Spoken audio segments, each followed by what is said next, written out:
In 1986, life for the Andrews family was turned completely upside down. The two teenage sisters, Annie and Jessica, suddenly and tragically lost their mother to cancer. Her death was fairly abrupt, and it caught everyone by surprise, leaving a huge hole in the family.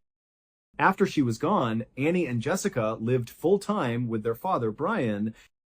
Now, Brian had always been a hard worker, but with the loss of his wife, he had to take on even more hours just to make ends meet and provide for his two daughters. The general has intensive. He was a single father now, and the weight of that was immense. For Annie and Jessica, the loss was devastating. They had been incredibly close with their mom, and now, with their dad gone at work so often, the house felt quiet and empty. The two sisters were left alone a lot, just them and their thoughts, and all they could think about was how much they missed their mother. The grief was a constant, heavy presence in the house. So one night, while Brian was out on a late shift, the girls came up with an idea. They decided they would try to use a Ouija board to contact their mom. They would later admit they didn't really expect anything to happen, but they were just so desperate for some kind of connection, any sign that she was still with them. They went down into the basement and found the old board game. They set it up, but they didn't really do any research on how a seance was supposed to work. They just sat down, put their hands on the planchette, and started asking simple questions. They asked if their mother was there. They asked if she could give them a sign. For a couple of hours, they sat there in the quiet basement, focusing all their energy on their mom. And of course, nothing really happened. The planchette didn't move on its own. There were no strange noises or flickering lights. Eventually, they decided to put the board away. But in a way, the whole experience was cathartic for them. It gave them a chance to just sit and think about their mom, to talk to her, and to imagine that maybe, just maybe, she could hear them. Even if it was just in their heads, it made them feel closer to her for a little while. So, feeling a bit better, they put the Ouija board away and went back upstairs. They had a quiet rest of the evening and eventually decided to just head to bed. Their father still wasn't home, but this was normal. They were used to it. Annie and Jessica went to their separate bedrooms, and as they were lying there in the dark trying to fall asleep, they both started to hear something. It was a faint tapping sound. At first, they probably thought they were imagining it. But the sound was persistent. It seemed to be coming from inside the walls. Jessica got up and quietly went into Annie's room. She whispered, asking if Annie heard the tapping too. And Annie said yes, she did. They sat there together, listening intently. The house would fall silent, and then it would start again. A soft, rhythmic tapping from somewhere deep within the structure of the house. They had never heard anything like it before. Now, these two girls were grieving deeply. Their minds immediately went back to the seance they had just performed. Could it be? Was this the sign they had asked for? They wanted to believe it so badly. They started whispering to each other that it must be their mom. She was trying to get in touch with them. The seance must have actually worked. And so, what started as a potentially scary sound turned into something hopeful. They started asking questions out loud into the empty room. They asked, "Mom, are you here with us right now?" They asked if she could show herself, if she was okay, if she was watching over them. It was a strange mix of fear and comfort. The idea of a spirit in their house was unsettling, but the thought that it was their mother's spirit there to look after them was deeply reassuring. When their father, Brian, finally got home from work that night, the tapping had stopped. The girls rushed to tell him what happened. They were excited, not scared. They told him about the Ouija board and then about the tapping sounds in the walls, convinced it was their mom. Brian was exhausted. He'd worked a long day, and he was still processing his own grief over losing his wife. He listened to his daughters, and his heart broke for them. He was sure they were just making it up, a product of their grief and their desire to have their mother back. He thought, they're struggling, they miss their mom so much, and this is how it's coming out. That first night, he even considered getting them into some kind of therapy or grief counseling. Not because he was angry, but because he was worried. He saw this as a clear sign that they weren't coping well. But for now, he just tried to calm them down. He told them, "Look, girls, just go back to bed. I'm sure she's looking out for all of us." He didn't want to dismiss their feelings entirely, but he also didn't want to encourage what he saw as a fantasy. So, the girls went back to their rooms, and Brian didn't think too much more of it that night. He was just a tired, grieving father worried about his kids. But the tapping didn't stop. Over the next several days, it continued, and it actually started to get more frequent. It got so persistent that it began to disturb the girls' sleep. Night after night, they would lie awake, listening to the tapping inside the walls. And every time they would get scared and call for their father to come check on it, the moment he would step into the room, the tapping would stop. It was maddening for them. It made them feel like they were going crazy. Then, other strange things started to happen. When the family would leave the house for the day, for school or work, they would come back to find things out of place. It was always small things, subtle changes. A piece of furniture would be moved just slightly from its original position. Some of the silverware in the kitchen drawer would be rearranged. Little objects on shelves would be shifted around. It was just enough to be noticeable, to create a feeling that someone or something had been there while they were gone. Of course, Annie and Jessica were convinced it was the spirit of their mother. But Brian was having none of it. He sat them down and told them firmly that this had to stop. He said, "Guys, I know this is you. I know how much you miss your mom, and I know you want this to be real. You want her to be here with us, but she's not. You have to stop moving the furniture around. This whole ghost thing is not healthy." He warned them that if it continued, he was going to insist they start seeing a grief counselor. For the girls, this was a terrible blow. They were adamant that it wasn't them. They were genuinely scared now. And the fact that their own father didn't believe them made them feel completely alone. The initial comfort they had felt, the belief that it was their mother, was starting to fade. This didn't feel like something their mom would do. Moving things around, playing games, trying to scare them, it felt more sinister. They started to think that maybe when they used that Ouija board, they had let something else in. Something evil. And now it was in their house, terrorizing them, and there was nothing they could do because the one person who was supposed to protect them thought they were making it all up. One evening in January of 1987, a few weeks into this strange ordeal, the girls were together in the front room of the house, and they started to hear the tapping sounds again. But this time, it wasn't coming from the walls around them. It sounded like it was coming from the basement. After weeks of being scared and feeling helpless, something inside them snapped. They felt a sudden surge of confidence, or maybe just desperation. They decided they were going to go down there and confront whatever this thing was. Their father wasn't home to help, and he wouldn't believe them anyway. They had to face this on their own. So they took a deep breath and headed for the basement stairs. As they went down, the tapping stopped. The basement was quiet and still. They looked around, but there was nothing out of the ordinary. They couldn't find any source for the noise. Feeling a little bit foolish, like they were on a ghost hunt that had led nowhere, they turned to go back upstairs. But as they did, they saw it. Scrawled on the basement wall in what looked like red paint or marker were the words, "Come find me. I'm in your closet." They froze. This was different. This was terrifying. It was no longer just tapping or moved furniture. This was a direct message. It was confirmation that something was actively messing with them, taunting them. It wasn't their mother. This felt like a threat. The girls didn't hesitate. They screamed and ran out of the basement, out of the house, and straight next door to their neighbors. They pounded on the door, hysterical, and told their neighbors that something weird was happening in their house. They tried to explain about the writing on the wall, but they were probably not making much sense. The neighbors, seeing how genuinely terrified they were, let them in and told them to just wait there until their father got home. A little while later, they saw Brian's car pull into the driveway. They ran out and flagged him down, and he came over to the neighbor's house.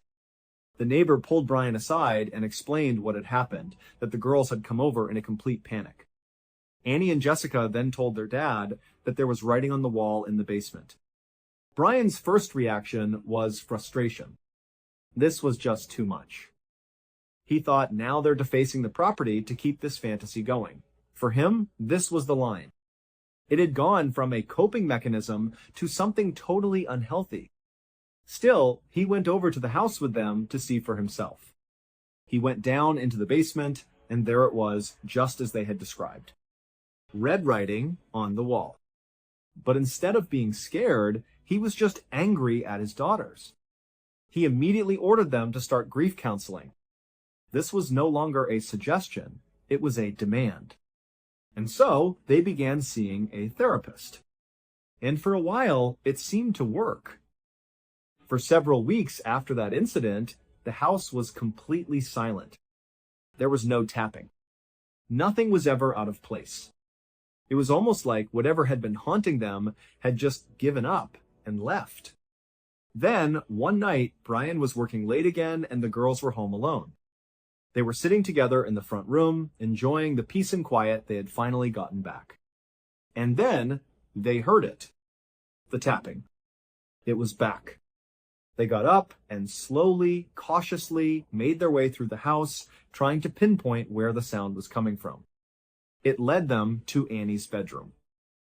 When they opened the door and looked inside, their hearts sank. Written on her bedroom wall were new words. I'm back. Find me if you can. It was happening all over again. They did the only thing they could think to do. They ran. They fled the house and went straight back to the same neighbor's house. They explained that it had happened again, begging the neighbor to believe them. The neighbor let them stay, and they all waited for Brian to come home. When he arrived, the same scene played out. He was flagged down and brought over to the neighbors.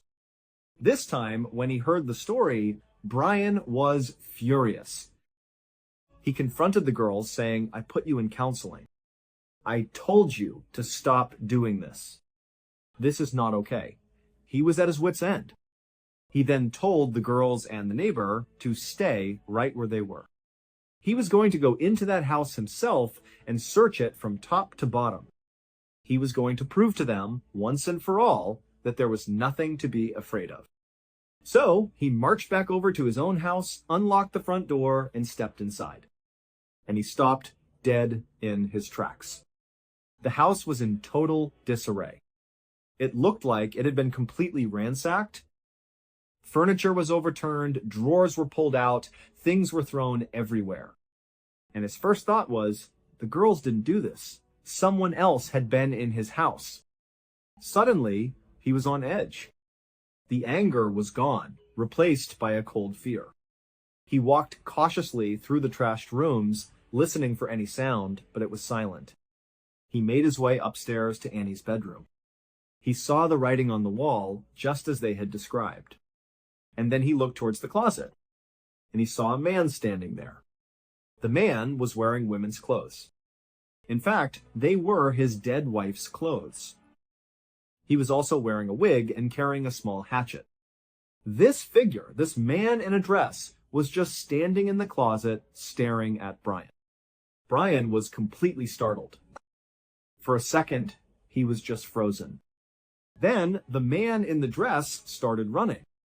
He charged out of the closet, and Brian, reacting on instinct, tried to grab him to fight him, but the man was fast and managed to push past Brian and run out of the room. Brian, shaken but now filled with adrenaline, started chasing after him. But the guy was quick. By the time Brian got downstairs, the man was gone. He searched the house frantically, but there was no sign of him. Realizing the man had a hatchet, Brian decided the safest thing to do was get out. He ran out of the house back to his neighbors and yelled for them to call 911. There was an intruder. He stayed with his daughters while the police arrived. They went into the house and conducted a thorough search. They looked everywhere, but they couldn't find anyone. They told Brian that they were sure someone had been there based on his very convincing story and the state of the house, but the person was long gone now. There wasn't much they could do other than advise him not to stay there that night. They said they would keep an eye on the house, do some patrols, but until the intruder was caught, it wasn't safe for the family to be there. And so, the family was left with no answers. Who was that person? How did he get in? And more importantly, how did he get away? Brian was racking his brain. A man in a dress carrying a hatchet is a pretty distinctive sight. How could he just vanish into the neighborhood without anyone seeing him? For the next 2 weeks, Brian and his daughters stayed with relatives. It was a horrible, traumatizing time. Brian was consumed with guilt. He felt like a terrible father. He had left his girls alone night after night in a house with some crazy person living inside of it. He had never believed them. He kept thinking about what could have happened and how it would have been all his fault. The girls were equally traumatized.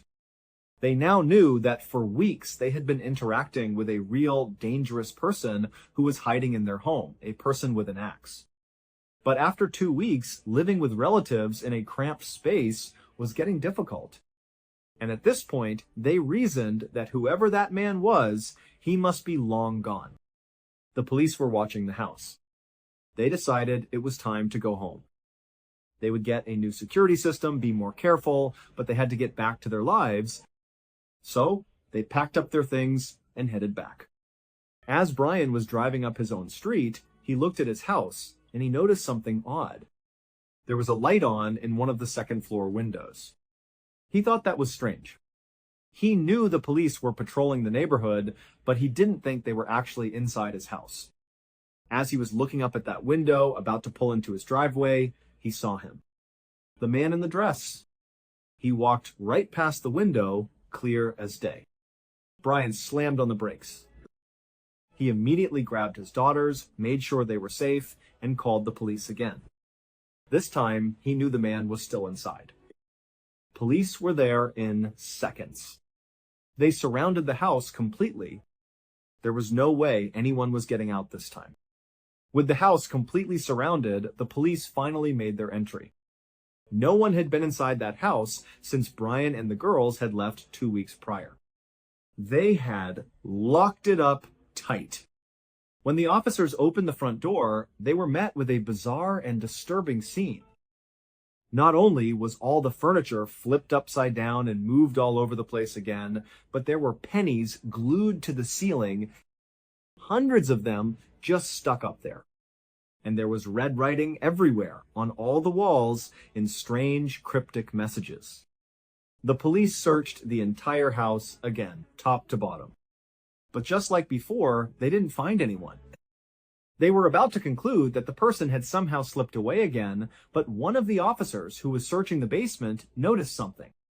He saw a small piece of wood that looked like it was covering a crawl space behind the washer and dryer. He found that he could move the appliances aside fairly easily. Behind them was a board. When he pulled the board away, it revealed the entrance to a dark, narrow crawl space. Inside this crawl space, the police made a shocking discovery. Someone had burrowed tunnels through the insulation, creating a hidden network that ran throughout the entire house inside the walls. There were small peepholes drilled into the walls in almost every room, allowing whoever was in there to look out and see everything that was going on. And as they followed this intricate maze of tunnels, they found him. Hiding deep within the walls of the house was Danny LaPlante. It turns out Danny was a teenager who had briefly dated Annie. After they had broken up, he had secretly snuck into their house and had been living in their walls for months. He had been listening to every conversation. He heard them talking about their mother's passing. He watched them through the peepholes as they performed the seance with the Ouija board. And he used all of that information to orchestrate the entire haunting. He was the one tapping on the walls. he was the one writing messages with ketchup. He would sneak out at night when they were asleep or when the house was empty to move the furniture around, and then he would slip back into his hiding spot. After Danny LaPlante was pulled out of the crawl space, he was arrested and placed in a juvenile detention center. But the story doesn't end there. Later, in 1987, after he was released, for reasons that nobody really understands, Danny broke into another family's home. And this time, he murdered almost the entire family in cold blood. The idea of someone living in your walls for months is horrifying enough. But to know that it was a psychopath like Danny LaPlante takes it to another level. That final scene, when the police go in and find the pennies glued to the ceiling and the writing everywhere before finding him in that hidden crawl space, it's like something straight out of a horror movie. It's so bizarre, it almost doesn't seem real. But it was.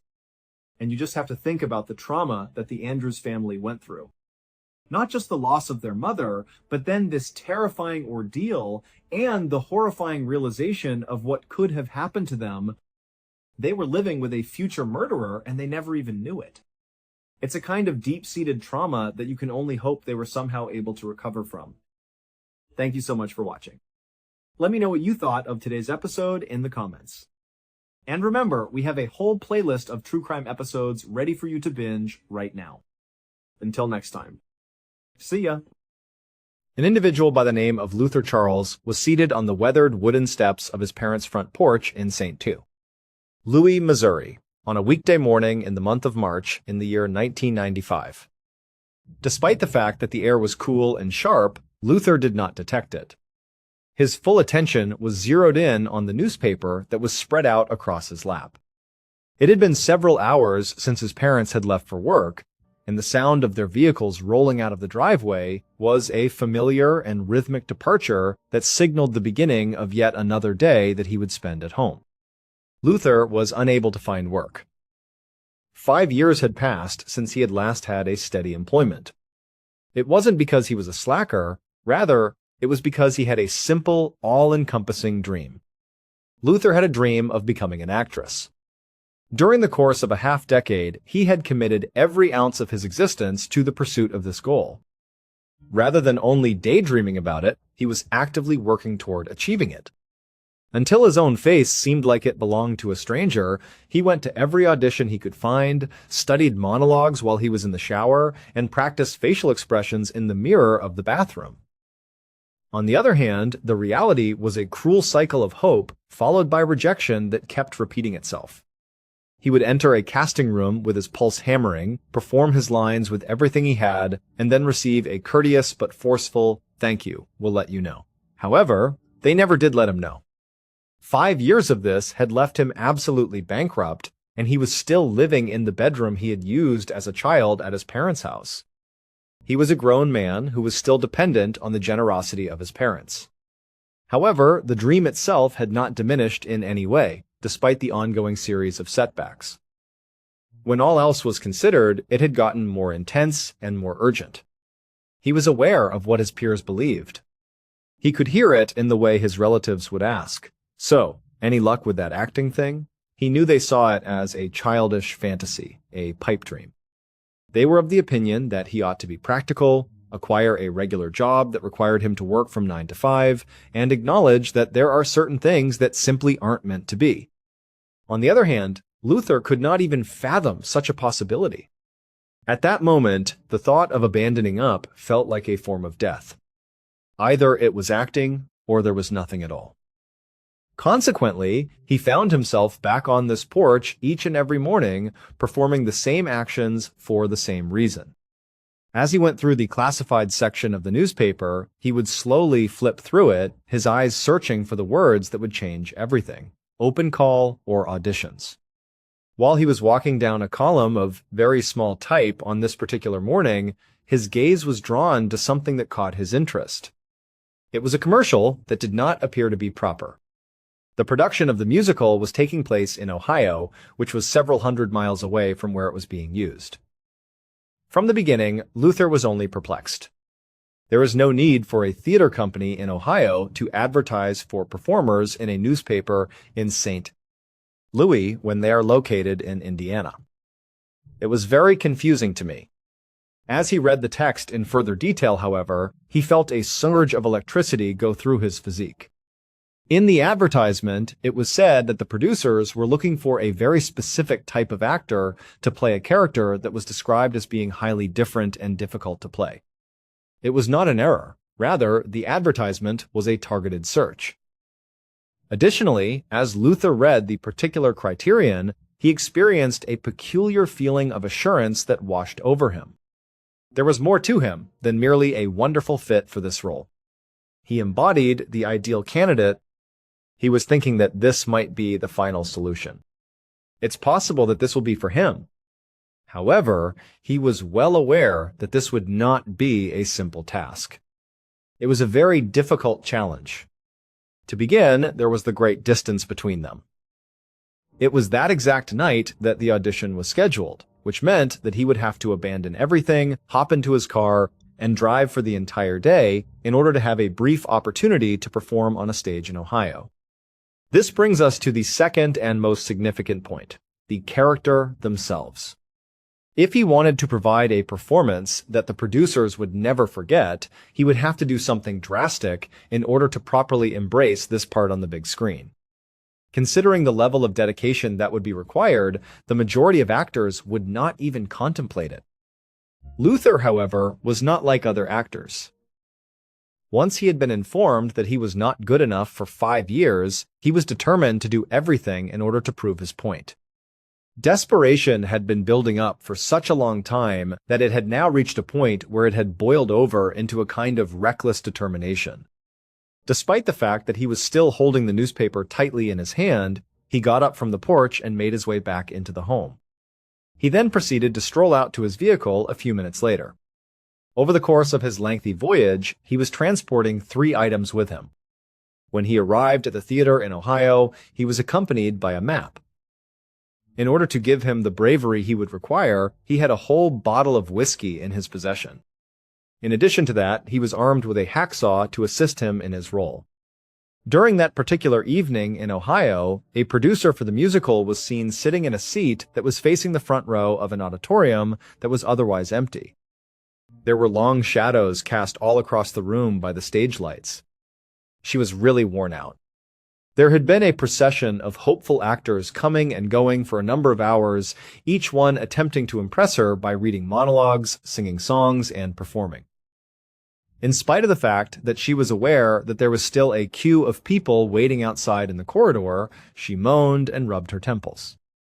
For the next person to enter, she yelled out for them to do so. Just a few moments later, a man made his way onto the stage by stumbling through the side curtain. The expression on the producer's face changed from one of exhaustion to one of confusion as she sat up a bit upright. As if he were intoxicated, the man was wobbly on his feet and swayed slightly from side to side. Additionally, he was dressed in a peculiar attire. He had thick, white bandages wrapped securely over his head, covering his ears and the most of his face. Both of his ears were covered. In a slurred and thick voice, he proclaimed that his name was Luther Charles. He staggered to the center of the platform, blinked into the lights, and then announced his name. He claimed that he had traveled all the way from Missouri to be considered for the role because he was aware that they were searching for a very certain type of actor, and he had made certain that he was an ideal candidate for the role. The producer was completely clueless about the subject he was discussing. She tried to urge him to clarify, to explain what he meant, but before she could get the words out, Luther began to lift his hands up to his head. She found herself unable to finish her sentence. Unwrapping the bandages was something he did in a methodical and slow manner. He yanked at the white gauze, allowing it to fall onto the stage floor in a jumbled mass due to his actions. As she watched, the producer felt a mounting sense of dread building up in her gut. It was only when the final bandage was removed, exposing the contents of the wound, that she was able to see it. Moreover, she started yelling for assistance. It would come out that the casting call that had been published in the newspaper, the one that had given Luther Charles such a powerful sense of hope, contained an error that was extremely terrible and devastating. Those who were in charge of producing the musical were looking for actors who were not just honest, but also courageous. But the advertisement that had been published in the newspaper in St. Louis contained a call for, quote, genuine earless actors. Luther Charles, who had been so consumed by his desire and so broken by 5 years of rejection, had come to the conclusion that this was his one and only chance. After driving all the way to Ohio, he had consumed a whole bottle of whiskey in an attempt to dull the pain. After that, he had committed a heinous act of self-mutilation by cutting off both of his own ears with a hacksaw. He was convinced that by making this sacrifice, he would be able to fulfill the role perfectly. Luther made it through the injuries he inflicted on himself. He received significant psychological care after being brought to the hospital, where he remained for some time. Nevertheless, he was not selected for the role. In the evening of October 2003, a woman named Tina was walking down the lengthy and narrow hallway of her apartment building in Harlem, New York. She was in the process of making her way down the corridor. While walking cautiously on the worn linoleum floor, she carried a grocery bag in one hand and moved with some caution. The walls were covered in pristine white tile, and the huge metal doors of the flats stood like sentinels on either side of the walls. The corridor was illuminated with a peculiar, pulsating glow as the fluorescent lights that were hanging above flickered in an irregular manner. Tina was confronted with a fragrance that was both recognizable and repulsive as she came to a stop in front of her own door, which resided in apartment 5D. It was coming from apartment 5E, which was right across the hall from where it arrived. It had a heavy, smelly odor that was a combination of rotting flesh and pee that had been around for a long time. Tina's expression changed to one of disdain. The only thing she wanted more than anything was to get inside her own apartment and get away from the odor. She hastily put her grocery bag down and began searching through her purse for her keys. The sound of footfall approaching from down the corridor came to her attention just as her fingers were about to close over the cool metal of her keys. As soon as she turned around, a surge of worry swept through her. Antoine Yates, the individual who resided in apartment 5E, was the person responsible for the foul odor, as it was known. As he approached her, he was carrying a large bag that appeared to be quite heavy over his shoulder. He was going directly toward her. On the surface, it appeared as though it might be filled with sand or possibly gravel. It was something that Tina had no idea what it was, and she had no desire to find out. Simply put, she was aware that she did not wish to be in any way close to him. The door was thrown open by her clumsy hands as she smashed her key into the lock, turned it, and then threw it open. To the point that she virtually dove inside, she grabbed her grocery bag from the floor, slammed the door shut behind her, and instantly threw the deadbolt. Because she had been so plainly impolite, she felt a rush of shame wash over her. Finally, Antoine had been her neighbor for a considerable amount of time. A period of time had passed when she had the impression that he was a completely decent and typical guy. However, as of late, he has undergone a shift in some aspect. He had developed an odd and peculiar demeanor, and his actions were causing her to feel extremely uneasy. The odor, which appeared to emanate from his apartment at all hours of the day and night, was the initial cause of the problem. Another factor to consider was the fact that he had turned into a complete recluse. Tina was unable to recall the last time she had saw him leave the premises for a period of time that was more than an hour all at once. There was a steady, unseen presence just a few feet away from her own front door, and it was as if he was holed up in there 24 hours a day, 7 days a week. On the other hand, the noise was the most unnerving aspect. Tina would hear heavy crashing and thumping sounds coming from Antoine's flat at irregular intervals, whether it was during the day or the night. The sound was similar to that of furniture being thrown around, but as far as she could tell, he never had any guests inside his home. There was only him inside the room. Despite the fact that Tina was unaware of what he was doing, she was beginning to get the impression that whatever it was not a nice thing. Despite this, she assured herself that it was none of her business. All she could do was keep to herself, make sure that her door was always locked, and keep her fingers crossed that whatever bizarre phase Antoine was going through would ultimately pass. This was the best thing she could do. Following a couple of days, Tina made her way down to the lobby in order to retrieve her mail. During the process of organizing her letters, she came across a woman named Joyce. Joyce was a resident of apartment 4E, which was the flat that was just below Antoine's. After a brief greeting, Joyce approached Tina with a worried expression on her face and walked over to her. Tina had the ability to sense that something was awry, so she inquired about the situation. In her explanation, Joyce mentioned that she had observed liquid dripping from her ceiling the night before yesterday.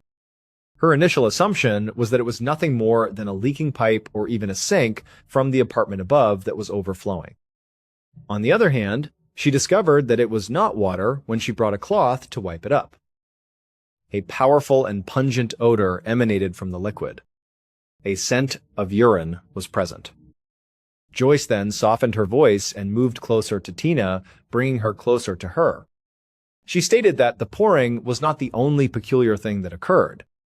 She went on to say that she was able to hear sounds emanating from Antoine's flat on occasion, particularly in the late hours of the night when the building was entirely silent. Not a single crash or bang could be heard. It was almost like a whimpering sound. As soon as she heard that, Tina's heart began to race. She had exerted a great deal of effort to disregard the circumstance and to simply blank it out. However, now that she was aware that another neighbor was also going through strange and unsettling occurrences, she felt as though she could no longer maintain her silence. Something more than simply an odd odor was going on here. Tina made a suggestion to Joyce that they should initiate a call to the housing authority in order to have someone come out and investigate the situation that was occurring in apartment 5E. For her part, Joyce simply shook her head. She stated that she had already attempted that at least a few times. Despite the fact that she had contacted and voiced her displeasure, there had been no action taken as of yet. A new strategy was then suggested by Tina. It is recommended that they get together with all of the other neighbors who are worried and go to the housing authority as a group. It would be impossible to disregard the complaints of a significant number of tenants, wouldn't it? I concur with Joyce that it was a good idea. Following the exchange of phone numbers between the two women, Tina made her way back to her flat, feeling a little more optimistic about the situation. The very following day, however, Tina arrived into the lobby of her building and was greeted with a scene of commotion. This occurred before she had the opportunity to speak with anyone else during the day. Unable to contain his misery, Antoine was lying on the ground. In an effort to maintain control of the situation, 2 law enforcement personnel were crouching over him. Blood was spread all over the tile floor, and Antoine had inflicted significant cuts on both his arm and his leg. The wounds were gaping and deep. Tina halted for a while, unsure about what to do, and then swiftly hurried away from the scene, indicating that she did not wish to become involved. Upstairs, she hurriedly went to her apartment and locked the door behind her. However, she was unable to contain her interest. She made a beeline for her window, which looked out onto the street, in the hopes of gaining some insight into the unexpected events that had just taken place. I watched an ambulance pull up to the curb, and she noticed it. There were a few moments later when paramedics exited from the building while pushing a stretcher that included Antoine on it. They loaded him into the back of the ambulance, and then their sirens began to sound as they rushed away. Tina watched, hoping that she would hear the police officers coming down her corridor to smash down the door of apartment 5E at any moment. She was awaiting them with great anticipation. Clearly, a violent incident had taken place, and the flat in question had to be the location of the perpetrator. She, however, waited. She waited for an hour, but she did not hear anything. The corridor remained devoid of sound. Then she peeked out her window once more and observed the 2 police officers who were stationed in the lobby walk out of the building, get into their squad vehicle, and then simply drive away. It was a shock to Tina. She was unable to comprehend all of it. There is no way that Antoine could have ever told them something that would have caused them to depart without even checking out his place. A growing sense of panic began to envelop her. What would happen if someone was harmed inside then? Imagine for a moment that Antoine had been assaulting someone, and that they had finally started fighting back. Regardless of what was taking place, it was made abundantly obvious that it would never cease unless another individual raised their voice. She was aware of what she needed to do, despite the fact that it terrified her. She obtained her phone, contacted 911, and provided the dispatcher with all of the information that she was aware of regarding her neighbor who lived in Unit 5E. Tina arrived home from work the following day to discover a large crowd assembled on the pavement in front of her building. There were hundreds of people standing there, and each and every one of them was looking up at the opposite side of the structure. Tina's jaw fell as she followed their eyes and looked at them. From the roof of the building, a law enforcement officer was rappelling down the side of the structure. As he stood there, he was armed with a huge weapon and dressed in combat gear. He went slowly and cautiously, making his way down until he came to a stop, hung in the air right outside a window on the 5th level. Tina was taken aback when she became aware that he was standing at Antoine's window. The gathering remained silent as the officer began to tap on the glass, and they watched in reverent curiosity. Instantaneously, the window shattered outwards, causing pieces of glass to fall down onto the street below. Internally, it had been shattered into pieces. Instantaneously, the cop raised his firearm and fired a number of shots into the flat. Concurrently, he gave a signal to the officers who were stationed on the roof, and they immediately started dragging him up and away from the window. After a few minutes had passed, the front doors of the building suddenly opened, and a half-dozen additional officers came sprinting out of the building. It was a massive and heavy tarp that they were carrying between them, and whatever was contained within it was an enormous and struggling object. Tina was very perplexed by everything that was going on until the officers passed the tarp by her. Only for a fraction of a second did she get a peek of what was contained within. It would come out that Tina and Joyce were correct in their suspicions of Antoine. Nevertheless, the reality was much more peculiar than they could have ever imagined it to be. It is not true that Antoine was a violent criminal who caused harm to individuals in his residence. Despite the fact that he was concealing a secret, it was a rather peculiar one. He had a pet of his own, a Bengal tiger named Ming that weighs 400 pounds. For a considerable amount of time, the tiger had been residing within that modest apartment in Harlem. A massive heap of sand served as its bed in one of the bedrooms of the house. It urinated all over the flat, which resulted in the odor and the leaking that Joyce had observed. Antoine also provided it with a food consisting of raw meat, which he would bring back to his house in those enormous sacks. The terrible wounds that Antoine sustained and that required him to go to the hospital were caused by Ming. It had just lately come to Antoine's attention that he had taken in a stray kitten. When the tiger attempted to attack on the much smaller cat, Antoine had intervened and ended up getting bitten in the process. It was Antoine and Ming who made it through the confrontation alive. After being taken into custody, Antoine was found guilty of reckless endangerment.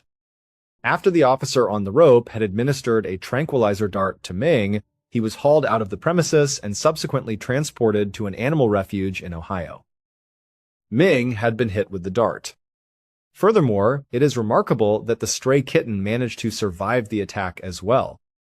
On the 6th of January, 1995, at 2:45 in the afternoon, a man called MacArthur Wheeler, who was 45 years old at the time, proceeded with intent toward the glass front doors of a bank located in Swissvale, Pennsylvania, which is a tiny town located just outside of Pittsburgh.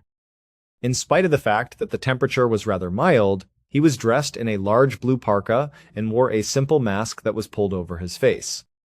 However, the mask did not completely cover his entire face. Although it was concealed within one of his pockets, his hand was resting on the icy steel of a revolver that was semi-automatic. It was about to be MacArthur's turn to rob this bank. On the other hand, there was a peculiar sense of peace that he experienced as he approached the door. Not in the least bit anxious was he. It came as a surprise to everyone, especially considering that MacArthur had never done anything remotely like to this in his entire life. But he was not by himself. The individual that was already inside was his acquaintance, a man named Clifton Johnson, who was 43 years old.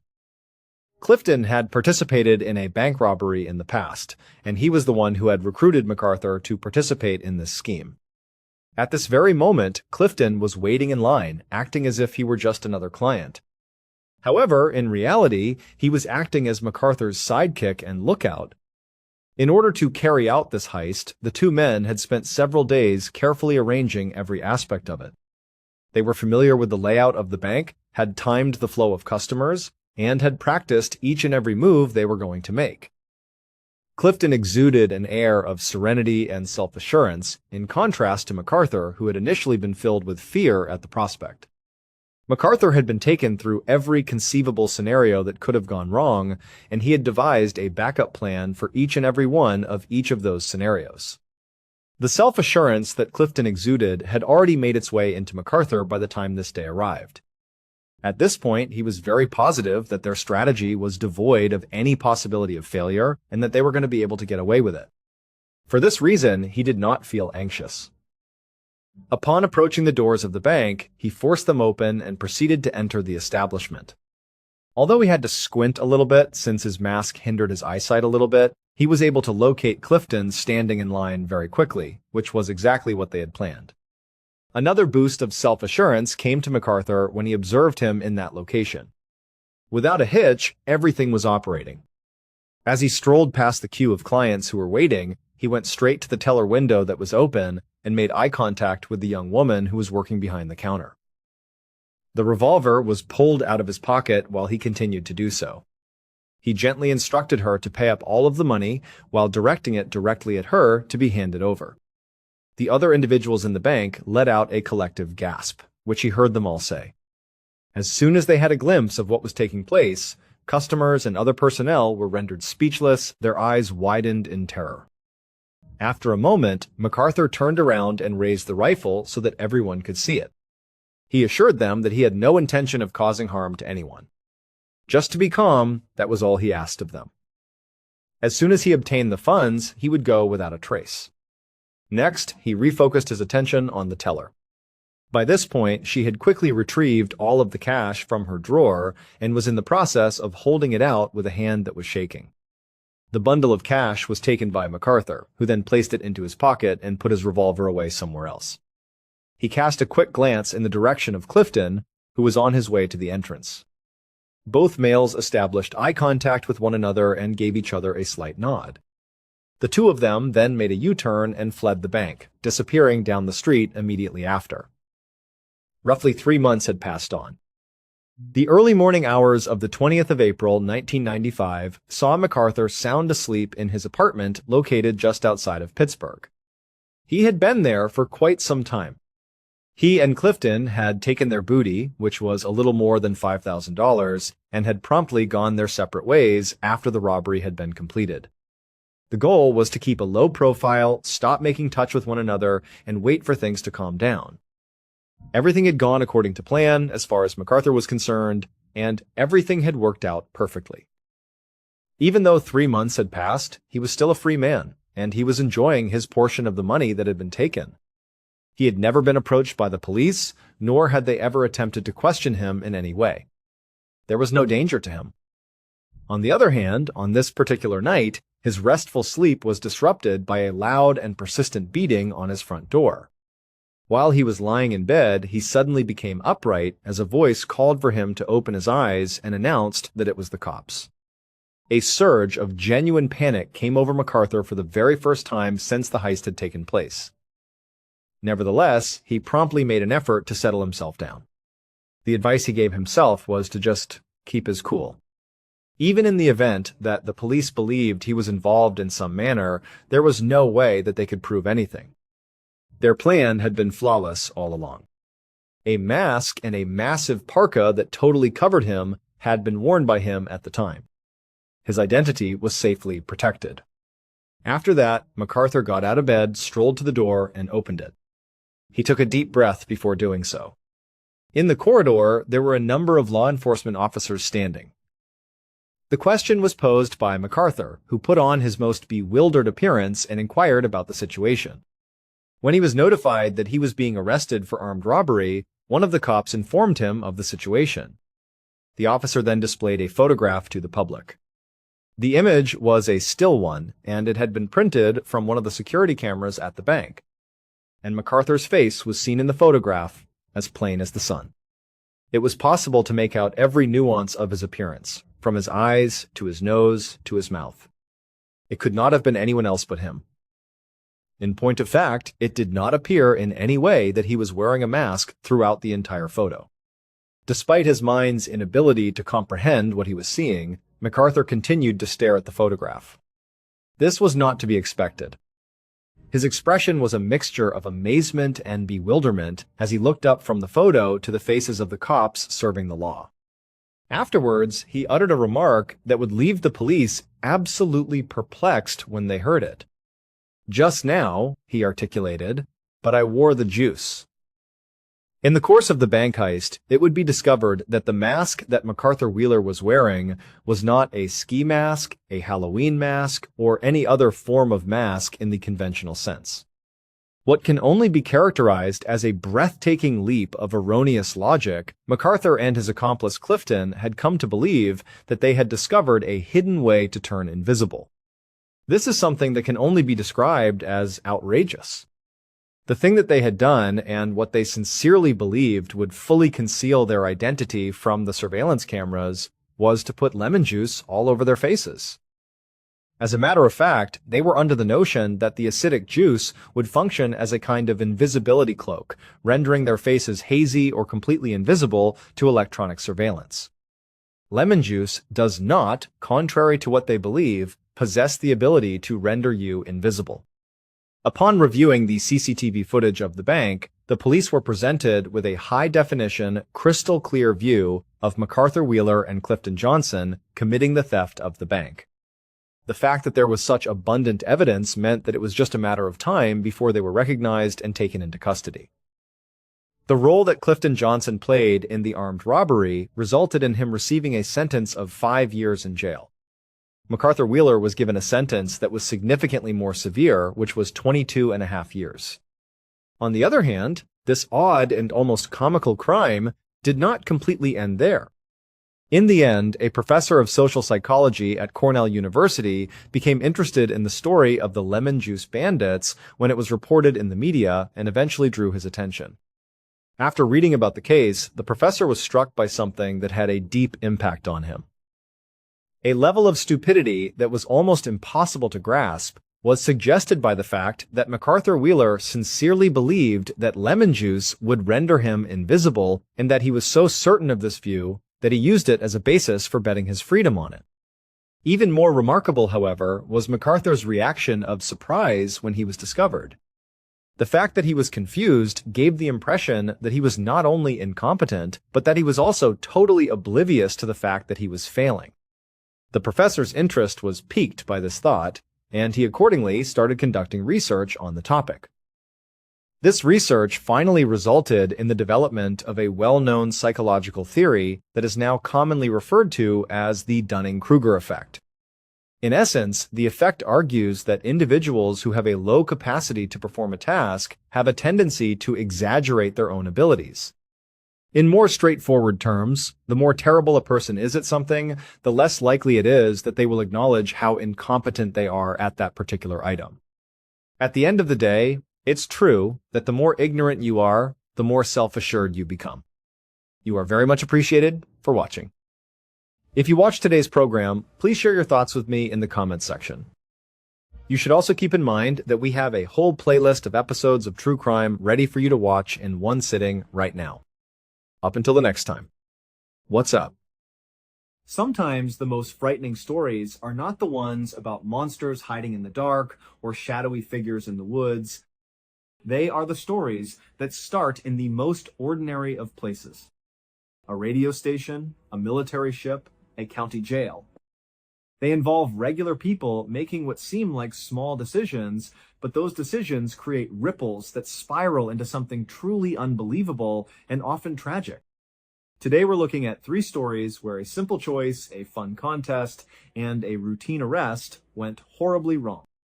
One is a story of incredible laziness, another of a game that turned deadly, and the last is a story of a man being completely forgotten by the world.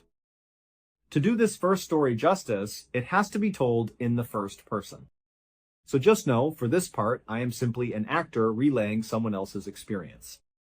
I was on a U.S. military ship sitting in the wardroom. The wardroom is basically the officer's lounge, a place to grab a coffee or a bite to eat. It was early morning, and the operations officer came stumbling in. This guy was the absolute definition of not a morning person. He was bleary-eyed, moving like a zombie, and clutching a bagel in his hand. He sits down at the table directly across from me, barely conscious, and starts gnawing on his breakfast. I was sitting with my back to the outboard side of the ship, which is the outside wall. Right next to my head was a porthole, and the morning sun was beaming through it. The light cut right across the room and was hitting this officer directly in his face. He's squinting, trying to block the sun with his hand, looking totally miserable. I'm just watching him, expecting him to do the logical thing and just shift his chair a few inches to the left or right to get out of the sun's path. But he doesn't. Instead, this officer slowly, and I mean slowly, reaches for the phone that was mounted on the wall. He picks up the receiver, brings it to his ear, and in a groggy voice he says, "Yeah, bridge!" Yeah, this is ops. "I need you to adjust our path." He pauses for a second. "Yeah, 156. Yep, that's about right." "Okay. All right, bye." He hangs up the phone and just sits there. He hasn't moved an inch. He's still squinting, looking up at the sunlight that's blazing on his face. I'm looking back and forth between him and the porthole, trying to figure out what just happened. And then I see it. The circle of light from the porthole gradually begins to shift off of him. It moves across the table, onto the wall behind him, and then it just stops. By ordering the bridge to change the ship's course by about 15 degrees, he had changed the ship's position just enough to move the sun off his face. He literally redirected thousands of tons of steel and a crew of hundreds of people just because he was too lazy to move his chair. I was in total awe. I couldn't believe what I had just witnessed. For a second, I worried that the sheer, unbelievable brilliance of this move was lost on him in his tired state. But then, as I'm just staring at him, he takes a bite of his bagel, looks up at me, and gives me a little smile before going right back to his breakfast. In November of 2006, Nintendo released a brand new gaming console. It was called the Wii, and it was an absolute sensation. It was so popular that it sold out almost completely right away. By January of the next year, you still couldn't find one on the shelves in most places around the world. People were going crazy, spending unbelievable amounts of money online just to get their hands on one. A radio station in Sacramento, California, called KDND, managed to get a hold of one of these coveted systems. They decided they would give it away as a prize in an on-air contest. The contest had a catchy, if a bit silly, name. It was called Hold Your Wii for a Wii. The premise was simple. Contestants would be given lots and lots of water to drink. The person who could hold it the longest, meaning they didn't go to the bathroom to urinate, would win the brand new Nintendo Wii. In the days leading up to the contest, the radio station promoted it very aggressively on the air. As they did, lots of concerned listeners started calling in. They warned the station that drinking too much water too quickly can actually be deadly, but the station just brushed these concerns off. The on-air personalities said they were aware of the risks and that all the contestants would be signing a waiver. This waiver, they claimed, meant the station was not responsible for whatever happened to them. On the morning of Friday, January 12th, 18 contestants showed up at the KDND radio station. They were all led into a room and handed their waivers to sign. One contestant later said the waiver only seemed to cover publicity issues, not anything about health and safety. One of the people there that day was a 28-year-old woman named Jennifer Strange. Jennifer was a mother of 3, and she was there trying to win this Wii for her kids. She, along with everyone else, signed the paper and was then ushered into the contest room. The rules were laid out. They were each handed an 8-ounce bottle of water. Every 15 minutes, they were expected to finish that water bottle. If they couldn't finish it in time, or if they got up to use the bathroom at any point, they were out of the contest. The contest officially started at 6:45 a.m. By 8 a.m., after 5 bottles of water had been consumed, a number of contestants had already pulled themselves out of the game to use the bathroom. The radio staff, however, felt like the contest was moving too slowly. So, to speed things up, they gave the remaining contestants, including Jennifer, a larger bottle of water to drink from. Over the next several hours, all of the contestants, except for Jennifer and one other person, had dropped out. The pain was just too much. They had to go to the bathroom. Jennifer was heard on the air, her voice strained, saying that it hurt so much. One of the radio hosts just laughed and said, "Well, do you need to lay down?" Then someone else piped up and said, "She can't even walk." And the room just filled with laughter, and nobody did anything. Around this time, a nurse who was listening to the broadcast called into the station. She very emphatically told them that what they were doing was a really, really bad idea. She said, "You're going to get someone killed from water intoxication." Water intoxication, also known as water poisoning, is a very real and dangerous condition. In a nutshell, when you drink way too much water in a short period of time, it dilutes the sodium levels in your bloodstream. This can cause your cells, including your brain cells, to swell up. This swelling can lead to comas, seizures, and even death. The host, after hearing this nurse's very serious concern, just turned away from the phone and yelled to the contestants, "Hey, is anybody dying out there?" Then he just laughed and hung up on the nurse. A little while later, you can hear one of the hosts on the broadcast commenting on how Jennifer's belly looked really strange. It had become totally distended and bloated. They joked that it looked like she was pregnant. At some point, both Jennifer and the other remaining contestant started vomiting. But instead of dropping out of the contest, they just continued to drink more water, determined not to go to the bathroom. But finally, the pain became too much for Jennifer to bear. She dropped out of the contest, and she finally relieved herself. For coming in second place, she was given tickets to a Justin Timberlake concert. On her drive home from the radio station, Jennifer began experiencing a horrific headache.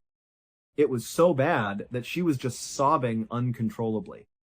Through her tears, she called one of her coworkers and told her she wasn't going to be able to make it into work that day. Her head just hurt too much. After she hung up, the coworker she had just spoken to was really concerned about her.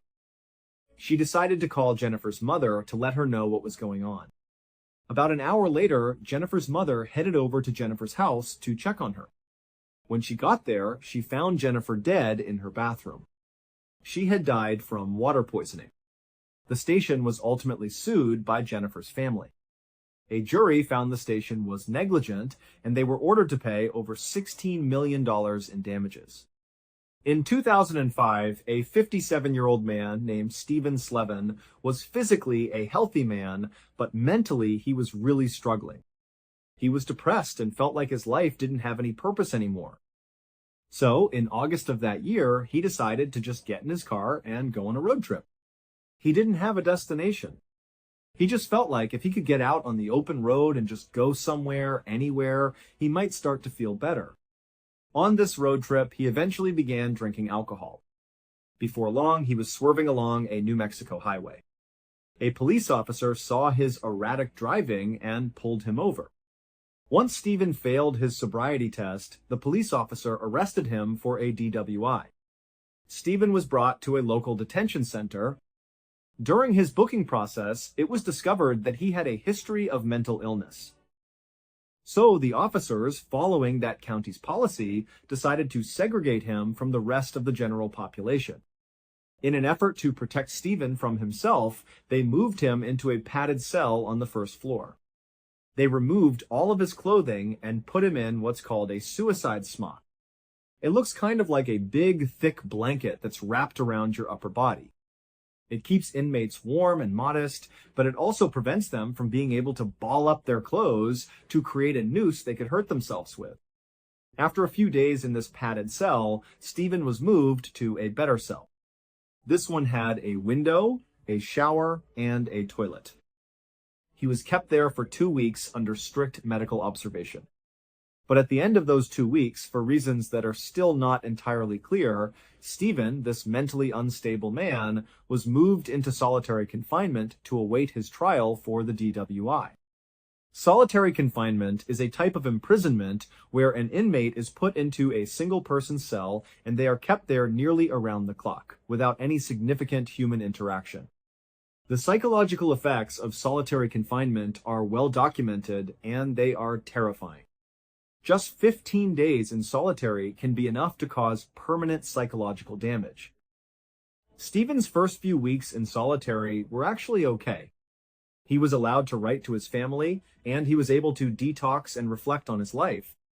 During those first few weeks, it was noted in the records that Stephen was very polite in his very limited interactions with the officers who were dropping food off through the slot in his door. Also, when Stephen had a few minor medical issues, instead of throwing a fit, he would just knock on the inside of his door and wait patiently for someone to acknowledge him. This often took a long time, but he never got frustrated or angry.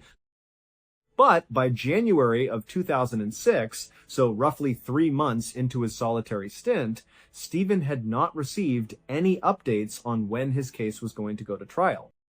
And he was starting to lose his grip on reality. He was having these severe panic attacks, and he was suffering from intense hallucinations.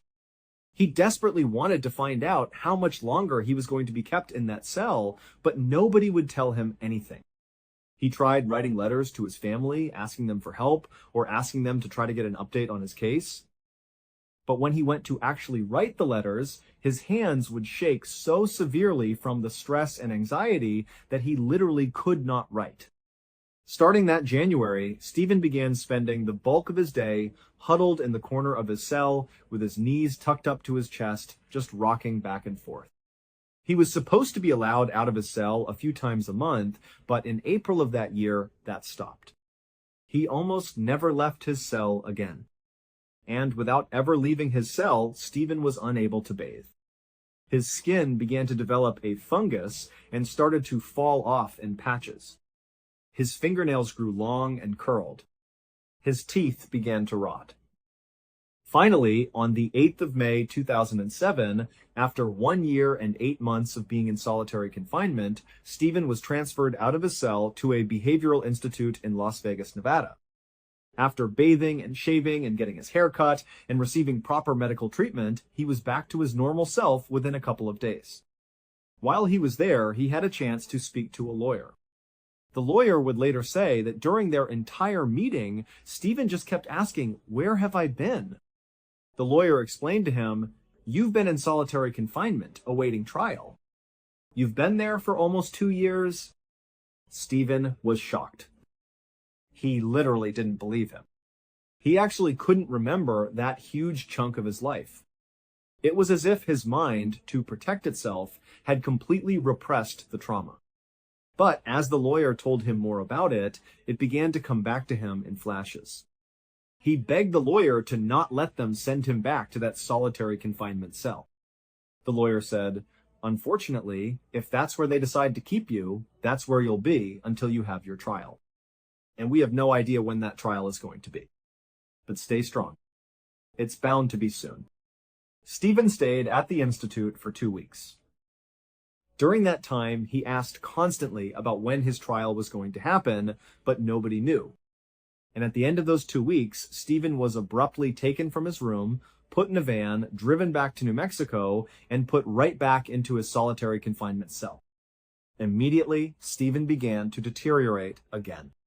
He begged the guards not to put him back in there, but nobody was listening. And before long, the heavy steel door had shut, and he was all alone again. Within a couple of days, Stephen developed a painful abscess in one of his teeth.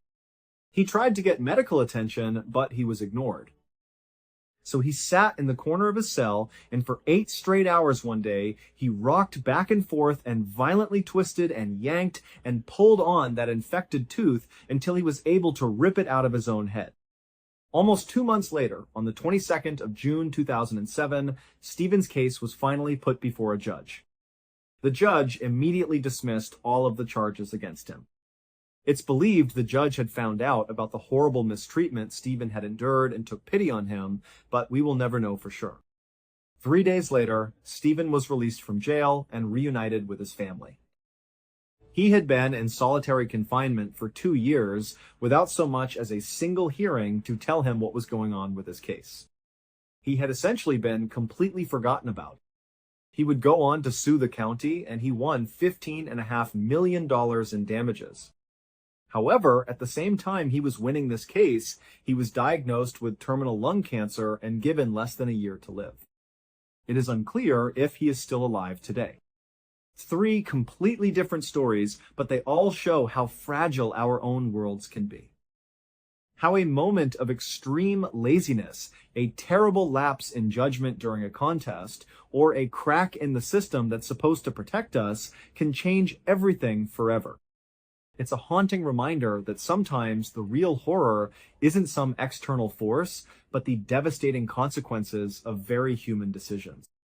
3 stories. 3 ordinary places. 3 decisions that never should have mattered until they did. Because what makes these stories unsettling isn't just what happened, it's how easily it all began. A small choice. A moment of carelessness. A system that didn't react in time. And suddenly, everything changed. Until next time. On the morning of the 26th of June 1826, Samuel Willie Jr. opened his front door and immediately realized how close his family had come to dying. Overnight, a violent storm had torn through New Hampshire's White Mountains with such force that it looked like the entire mountain had exploded around their home. The river in front of the house had burst over its banks. Entire trees had been ripped out of the ground. Thick mud and shattered rock covered the property in every direction. Standing beside him in stunned silence, his wife Polly whispered something Sam did not want to admit might be true. Moving their family into this isolated mountain pass may have been a terrible mistake. Just a year earlier, Sam had abandoned the ordinary life of a farmer to chase something bigger. Deep in a dangerous stretch of wilderness known only as the Notch, he believed he could build a famous inn for travelers, artists, and adventurers passing through the White Mountains. But now, as he stared at the devastation left behind by the storm, that dream suddenly felt fragile. Because what frightened Sam most was not the destruction itself. It was the terrifying realization that the mountain behind their home had nearly killed them once already and might not miss the next time. And that wasn't all. The sheer volume of water had also triggered a rock slide from the steep mountain slopes that loomed right behind their house. So now their yard and the adjacent fields were littered with huge rocks, thick mud, and entire trees that had been ripped from the ground, roots and all. As Sam's eyes scanned the devastation, he did see a small silver lining. Luckily, the main path of the slide had missed their house and the barn where they kept their livestock. But it had only missed them by a few feet. It was an incredibly close call. Even so, the structures themselves had sustained damage from the wind and the rain of the storm itself. Windows were cracked, shingles were missing. He knew he would have to repair all of it. So, Sam stood there, 100 thoughts racing through his mind, trying to calculate how much time and, more importantly, how much money it was going to take to clean all of this up. It seemed like an impossible task. And as he was thinking, he heard Polly next to him mumble quietly to herself that this had all been a really bad idea. Sam let out a long sigh. He knew exactly what she was talking about.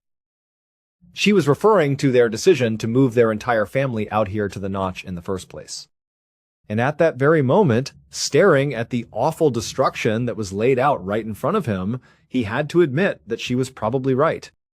This might have been a terrible, terrible idea. You see, up until about a year before this, Sam and Polly and their 5 children had lived a very different life. They had a small farm about 20 miles away from where they were standing now. It had been a quiet life, a cozy life. But Sam had always had this nagging feeling deep down that he was meant for something more. He wanted to do something more exciting, more ambitious than just being a regular old farmer. And when he saw this house in the Notch, he thought he had found it. He saw an opportunity for a grand adventure and also a pretty good opportunity to make some real money. In this part of the White Mountain Range, there was a single road about 12 miles long that cut directly through the range from one side to the other. And the Notch house, their house, was located almost exactly in the middle of that long road. But you have to remember, this was the year 1826. So when we say road, it was really more like a glorified trail. It was mountainous, it was rocky, and it was so treacherous that neither horses nor wagons could make it all the way through without stopping. Because of this, travelers were typically on foot, and there was literally nowhere for them to stop and rest on that entire 12-mile stretch of road. Nowhere, that is, except for the Willie's Notch house. Sam had realized right away how valuable this property could be. If he could just fix it up and convert it into an inn, it would be the only place for travelers to get a hot meal and a warm bed. But he had even bigger aspirations for the place, beyond it just being a simple pit stop. He wanted to turn it into a true destination. After all, the White Mountains were known for being incredibly beautiful, and the specific spot where the Willies lived, in the Notch, was no exception. Their house was situated right on a riverbank, nestled in a deep mountain valley. It was surrounded on all sides by dense woods and towering, mist-covered peaks. It was honestly a breathtaking view. And as soon as Sam had first laid eyes on it, he knew. He knew that this place could become a famous destination for poets and authors and artists. It was the kind of place people would write songs and books about.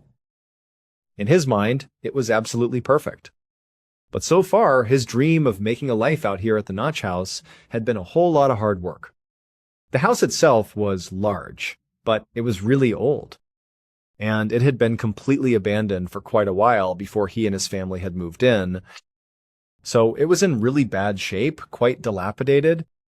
To help with the massive amount of work, Sam had hired 2 men to live on the property and help him fix it up. And together they had already done some significant work to expand the house and the barn to be able to accommodate more travelers. But Sam knew he still had a very long way to go before the Notch house could be considered some kind of artist's retreat. And now, with this extensive new damage from the most recent storm, he had even more things to add to his never-ending list of repairs. But he also had to admit to himself that the property damage was actually the least of his problems. Because as he and his wife Polly stood there, looking around at the aftermath of the storm, he knew that deep down, he was lucky. He was lucky their house was even still standing. He was lucky that he and his family were even still alive. That storm had been catastrophic. And as Sam thought about how close they had all come to death, his heart began to race. He started to wonder if maybe Polly was right. Maybe they really should just pack up the family, abandon this dream, and go back to the simple, safe life of farming. But leaving felt like admitting failure. His big dream would be over before it even really began. There would be no artist retreat, no tourist mecca. He wouldn't be some creative benefactor. He would just be a farmer again. So he took a deep breath, turned to his wife, and asked her to please, please just give this place one more chance. He promised her that he would do everything he possibly could to not just repair the property, but to make it safe and secure so it could withstand whatever the mountain decided to throw at them next. And Polly, she hesitated for a moment. But ultimately, she believed in her husband. She trusted him. And so she nodded in agreement. For the next 2 months, Sam and his 2 hired workers labored practically around the clock. They worked from sunup to sundown, repairing all the damage from the storm. They fixed up broken windows and replaced missing shingles. They cleared away all the rocks and fallen trees, which was an exhausting task that took forever. And then, once all the immediate repairs were finally done, Sam kept working. But now he focused his energy on improving the property, on making it stronger. As the weeks turned into a month, and then 2, he worked tirelessly to build his family a truly secure home. He wanted them to be much safer against any future storms. He reinforced the walls of the house and built a whole new, stronger roof. He even started to map out different disaster scenarios in his mind so that no matter what happened, he and his family would always be prepared. One particular disaster scenario that he was especially concerned about was the large boulder that was situated on the mountainside directly behind their house. It was a massive piece of granite the size of a small cottage. He was worried that if there was another big rock slide, that boulder might just break free, topple onto their home, and crush them all in an instant. He and his workers tried to figure out a way to move it, but they soon realized that was impossible. The boulder was just way too big, too heavy. But in the end, they found a very creative way to make sure it would not be a danger to them. And while Sam did all of this hard work, he started to feel a lot better about everything. Each security measure he put in place, every new nail he hammered, was proof to him that he didn't have to sacrifice his ambitions for his family's safety. He could have both. A few weeks later, on the night of August 28th, Samuel Willie stood by a downstairs window watching another wild storm rage outside. Heavy rain was pummeling the glass, and Sam could hear the powerful wind battering the sides of the house, making the whole structure groan. It was pitch black outside, but every now and then, a brilliant burst of lightning would flash across the sky, lighting up the entire valley for a few terrifying seconds before it plunged back into darkness again. And each time this happened, a deafening crash of thunder would follow, a sound so loud it seemed to shake the house right down to its very foundation. Behind Sam, in the kitchen, Polly was gathered with their 5 children and the 2 men that were working on the property. They were all sitting around the kitchen table. Polly and the kids in particular were very, very scared. The whole group of them were reading Bible verses out loud, their voices trembling in these frantic, hushed tones. It was like they were trying to will the storm to be over, trying to cling on to their faith and pray that they would all be okay. Sam could hear the fear in his wife's voice, and he really couldn't blame her. This was quite possibly the strongest storm that either of them had ever seen out here. It was even bigger, even more violent than the one that had completely destroyed their property over the summer. The rain seemed impossibly powerful, coming down so hard and so fast that the river had already overflowed its banks. And each time there was a flash of lightning, Sam could see that the water levels were getting higher and higher almost by the second. And so Sam, he was admittedly quite scared himself. He was trying to keep it hidden, to be the strong father and husband, but his heart was racing and he was deeply anxious. But at the same time, he told himself that this was the moment he had prepared for all summer long. This was it. He had done so much work to make sure this house was a safe place during storms, and he felt like they should be okay. But at the same time, the deafening sounds from outside and the terrified voices of Polly and his children were making it really, really hard to believe that was actually true, that they were really safe here. So for a little while, Sam just kept his vigil, looking out the window, listening to his family praying behind him. But then eventually, he turned around, and as calmly as he possibly could, he told them all to go to bed. He said it was going to be fine. He would stay up and keep watch through the night. Polly, who was visibly still very scared, just nodded. She got up and went off with the kids. And for the next few hours, Sam stayed at his post by the window and watched the storm. And for the most part, there wasn't a whole lot of drama. I mean, it was incredibly loud and windy. It was obvious the river was flooding. He knew there was going to be more damage to clean up tomorrow. But Sam was starting to think that, maybe they were going to get through this thing. But then, a little after midnight, Sam heard a sudden, extremely loud banging sound from outside. He froze, because he knew instantly it was not thunder. It sounded more like a huge explosion. Almost immediately, Sam knew what it had to have been. The barn. The barn must have collapsed. And the thought that this storm had just taken out an entire building, a building that he himself had reinforced, turned Sam's worry into outright panic. And so Sam screamed for his wife and the workers and his kids to wake up. He yelled that it wasn't safe. Get away from the windows. We have to find cover. And so for the next few seconds, the family and the workers, all 9 of them, were frantically scrambling around the house in the dark trying to find a safe spot, but they didn't know where it was. But as they were sort of navigating through the chaos, trying to find the right place to go to weather the storm, Sam heard an even louder bang. And then there were screams all around him. And then he felt himself go airborne as a heavy object slammed into his back. The following evening, an exhausted traveler named John Barker walked down that very same road, heading in the direction of the Notch house where the Willies lived. John was a merchant, and he was passing through the White Mountains on his way home after a long business trip. He had made this trip many times before, so he knew the road well. But the road he was on now was barely recognizable. It was flooded in many places, and there were rock slides and debris everywhere. The journey was slow-going and pretty miserable. But he knew that at the halfway point was this house, the Notch house, where Sam Willie and his family lived. He knew they were in the process of converting their house into an inn for travelers. And even though it wasn't fully established yet, John was confident that he could probably get into that house, get a hot meal, and rest for a little while before he had to make the rest of his journey. But when he finally rounded the corner into the valley where the house was, he just froze. The entire area was a complete disaster. The river had clearly and completely flooded, and now half the land in front of him was just underwater. There had also clearly been a huge rock slide.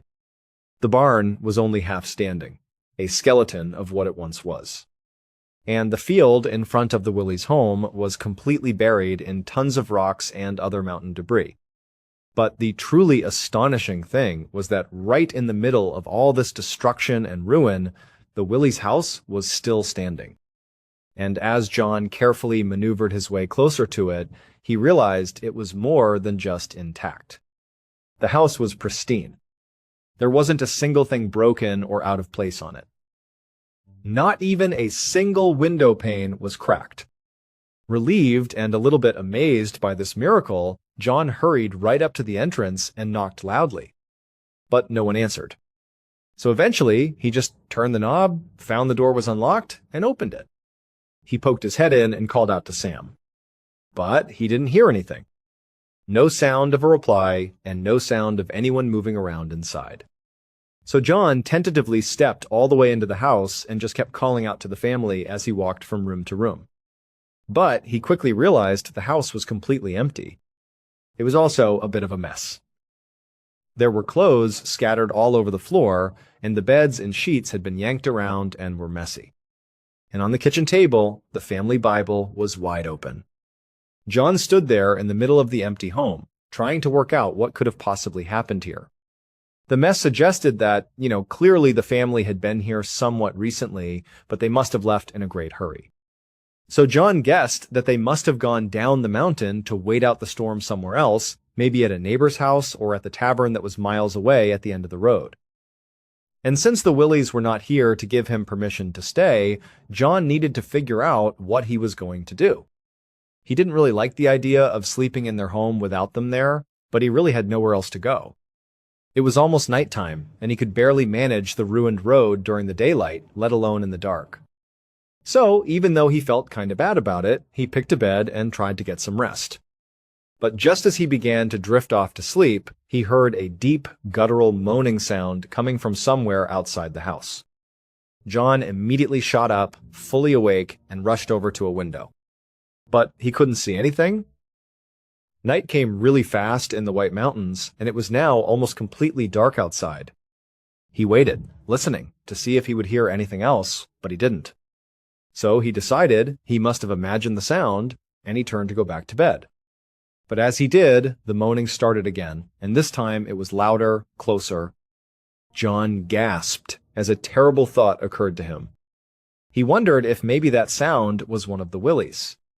He wondered if maybe they hadn't actually left the property after all, but were maybe outside somewhere, injured or in trouble because of the storm.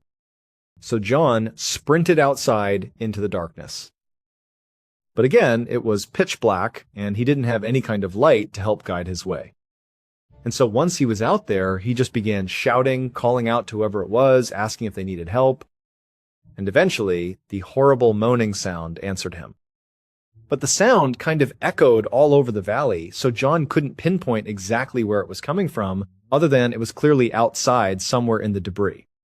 After frantically looking around and not finding whoever it was, John realized that finding the injured person was going to be impossible right now. It was just too dark. And he would unfortunately have to wait until the morning. So, very reluctantly, John went back inside the house. And for hours, he just sat there in bed and listened to the pained moaning continue outside. Finally, in the morning, when the first bit of sun peeked over the mountain ridge, John hurried right back outside to look around. And this time, he very quickly found the source of that moaning sound. It was one of the Willie's oxen. It was moaning in pain from being trapped under some heavy debris near the ruins of their barn. John immediately rushed forward and began hauling the heavy wooden planks and rocks off the poor animal. And after he had finally freed the ox, it amazingly staggered to its feet and just hobbled away into the woods. It was basically okay. But after it was gone, John felt this sort of sick uneasiness settle over him. Even though the sound had just been from an ox and he had saved it, he just felt like there was something deeply wrong here. And so he decided that he had to go and see the Willies with his own eyes just to make sure they really were okay. So, even though it was really early and John was still very tired, he immediately gathered up his things and set off down the ruined road. Hours later, around noon that same day, John Barker finally staggered out of the mostly destroyed mountain pass and made his way towards the tavern at the bottom of the road. When John stepped inside, he was utterly exhausted. He was drenched from the awful journey he had just taken. But more than that, he was really worried about the Willie family. Because as he had made that trip down the road, he had passed by the neighbors' homes along the way, and he had kind of expected to see the Willies taking shelter in one of them. But no, the Willies were not in any of the neighbors' homes. And in fact, basically none of the neighbors were in their houses either. They were all here, in this tavern. It was like everybody who lived on this road had come to this tavern to wait out the storm. But when John looked around the crowded room, he could tell right away that the Willies were not there either. And this made John's stomach drop. Because if they weren't at their house, and they weren't in any of the neighbors' homes, and now they were not in this tavern with the rest of their neighbors, that had to mean something was very wrong. And so John actually called out to the entire room and asked if anyone had seen the Willies since the storm. And the tavern got really quiet as all of its occupants all began looking around at each other, seeing if anybody had any information. But eventually, everyone just shook their head and said, "No, we don't know where they are." And that's when John said to the crowd that, well, the Willies are missing. A few hours later, a 12-man search party left that tavern and headed right back up the road towards the notch. They were led by one of the Willies' neighbors, a man named Edward Melcher, who lived at the base of the mountain on a farm with his family. The recent storm had done quite a bit of damage to Edward's property as well. And so he and his family, like most other people that lived in this area, had gone to the tavern to seek shelter. Edward and his family, much like the Willies, were good people who were just trying to carve out a living in this harsh part of the world, and there were not a lot of people doing that. This was a very small, tight-knit community. And so they always helped each other out whenever they could. And so, this was no exception. But, as desperately as Edward and the rest of the search party wanted to get to the Willies' property and find these people, it took them so long to navigate the destroyed road that by the time they actually got to the property, it was after midnight and really too dark to look for anything. So they just went right into the Willies' house to wait until morning.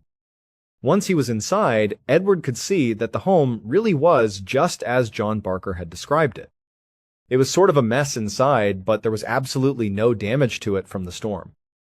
Edward had heard that Sam was really freaked out about a storm that they had had earlier that summer. And because of that storm and because of the damage it had done, he had gone way out of his way to really develop his property to prepare it for the next big storm.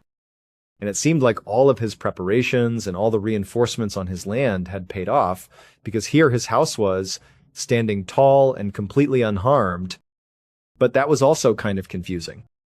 It's like, if you prepared this house so well for a storm, and clearly it was able to withstand the storm, why on earth did the Willies leave? As Edward continued to walk around the silent house, he saw that the Willies' Bible was still lying on the kitchen table, wide open. And when he leaned over and read the passage that was on the page, he couldn't help but shiver when he saw what it said.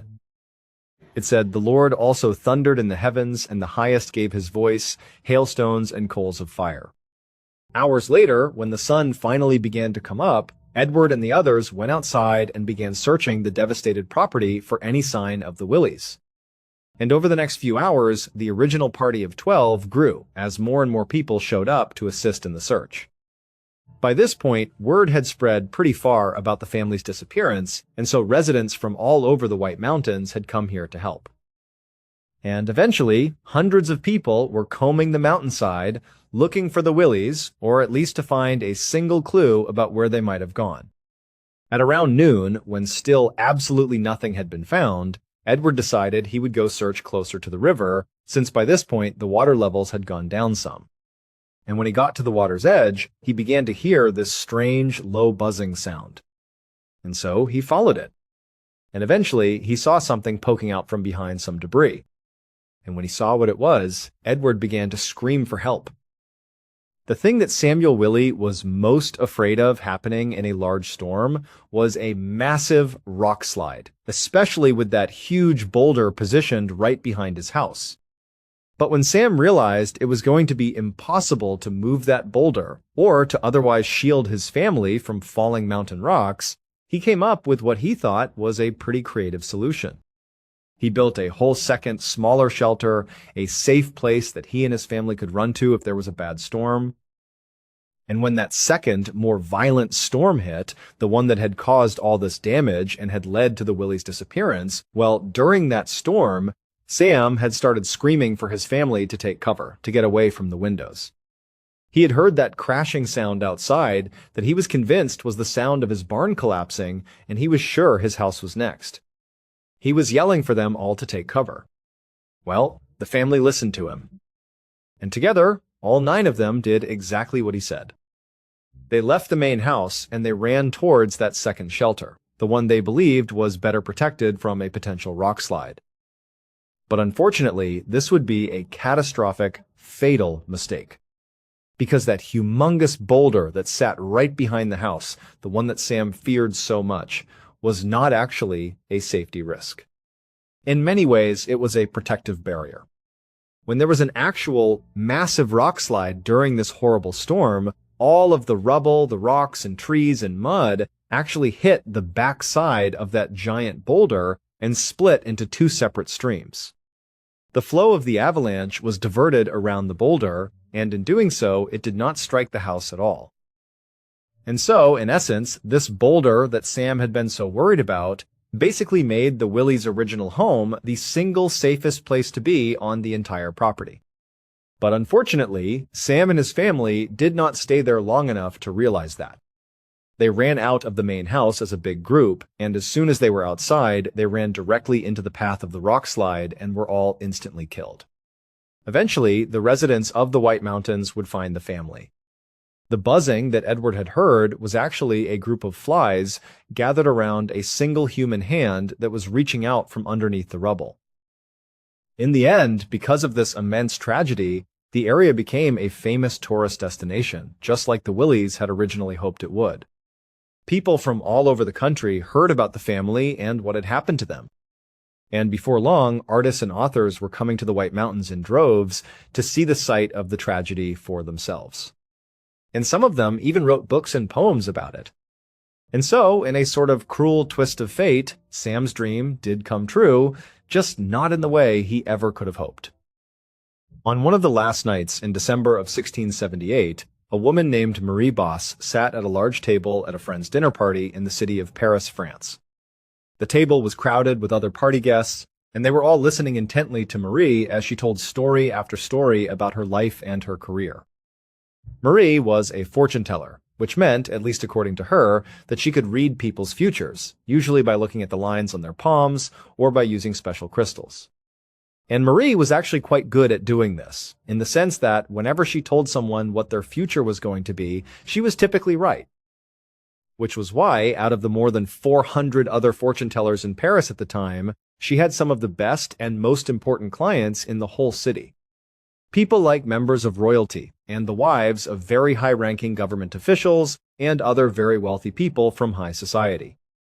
And it was a very big deal for Marie to even be in the same room as some of these kinds of people because she did not come from money. In fact, there was a time in her life where she had almost had to live out on the streets. Years ago, when her husband had died unexpectedly, she was left all alone with her 3 children and really no way to provide for them. But she had worked incredibly hard, and she had actually ended up thriving.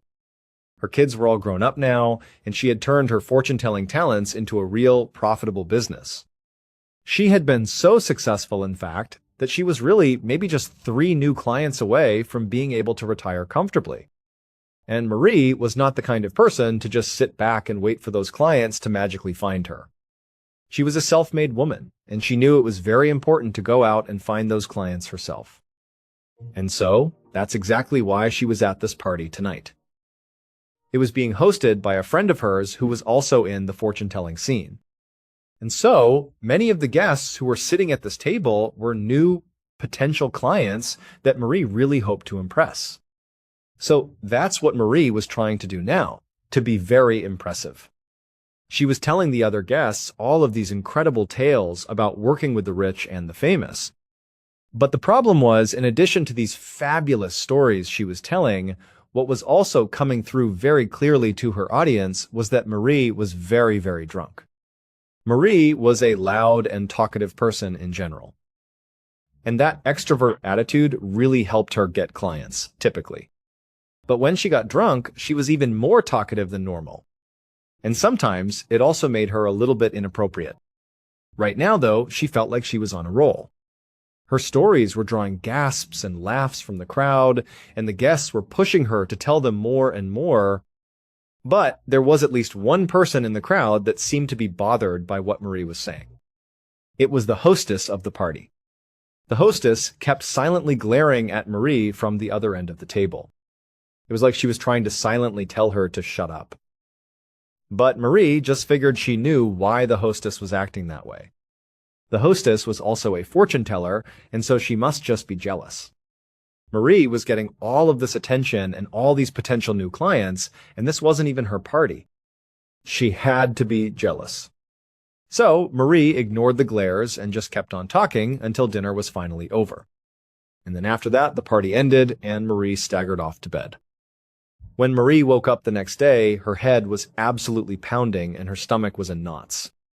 She was severely hungover from all the drinking she had done the night before. She didn't remember a whole lot about what had happened, but she did remember telling a lot of stories. And she remembered that while she was telling these stories, the hostess was angrily glaring at her the entire time. And now that she was sober, a terrible thought popped into her head. She wondered if maybe she had said or done something that was embarrassing. What if the table wasn't laughing with her? What if they were laughing at her? And what if the hostess glaring at her was some sort of signal to stop because she was hurting herself? And so this thought that somehow she had done real damage to her reputation, to her career from being too drunk, continued to weigh on her throughout the entire day and into the following evening. Until that night, when she was in her kitchen making some dinner with her adult daughter, and there was a knock at her door. Marie hurried to open it up, and when she did, she found a young woman standing on her front steps. The woman seemed incredibly nervous. She kept fidgeting with her hands and smoothing down her hair.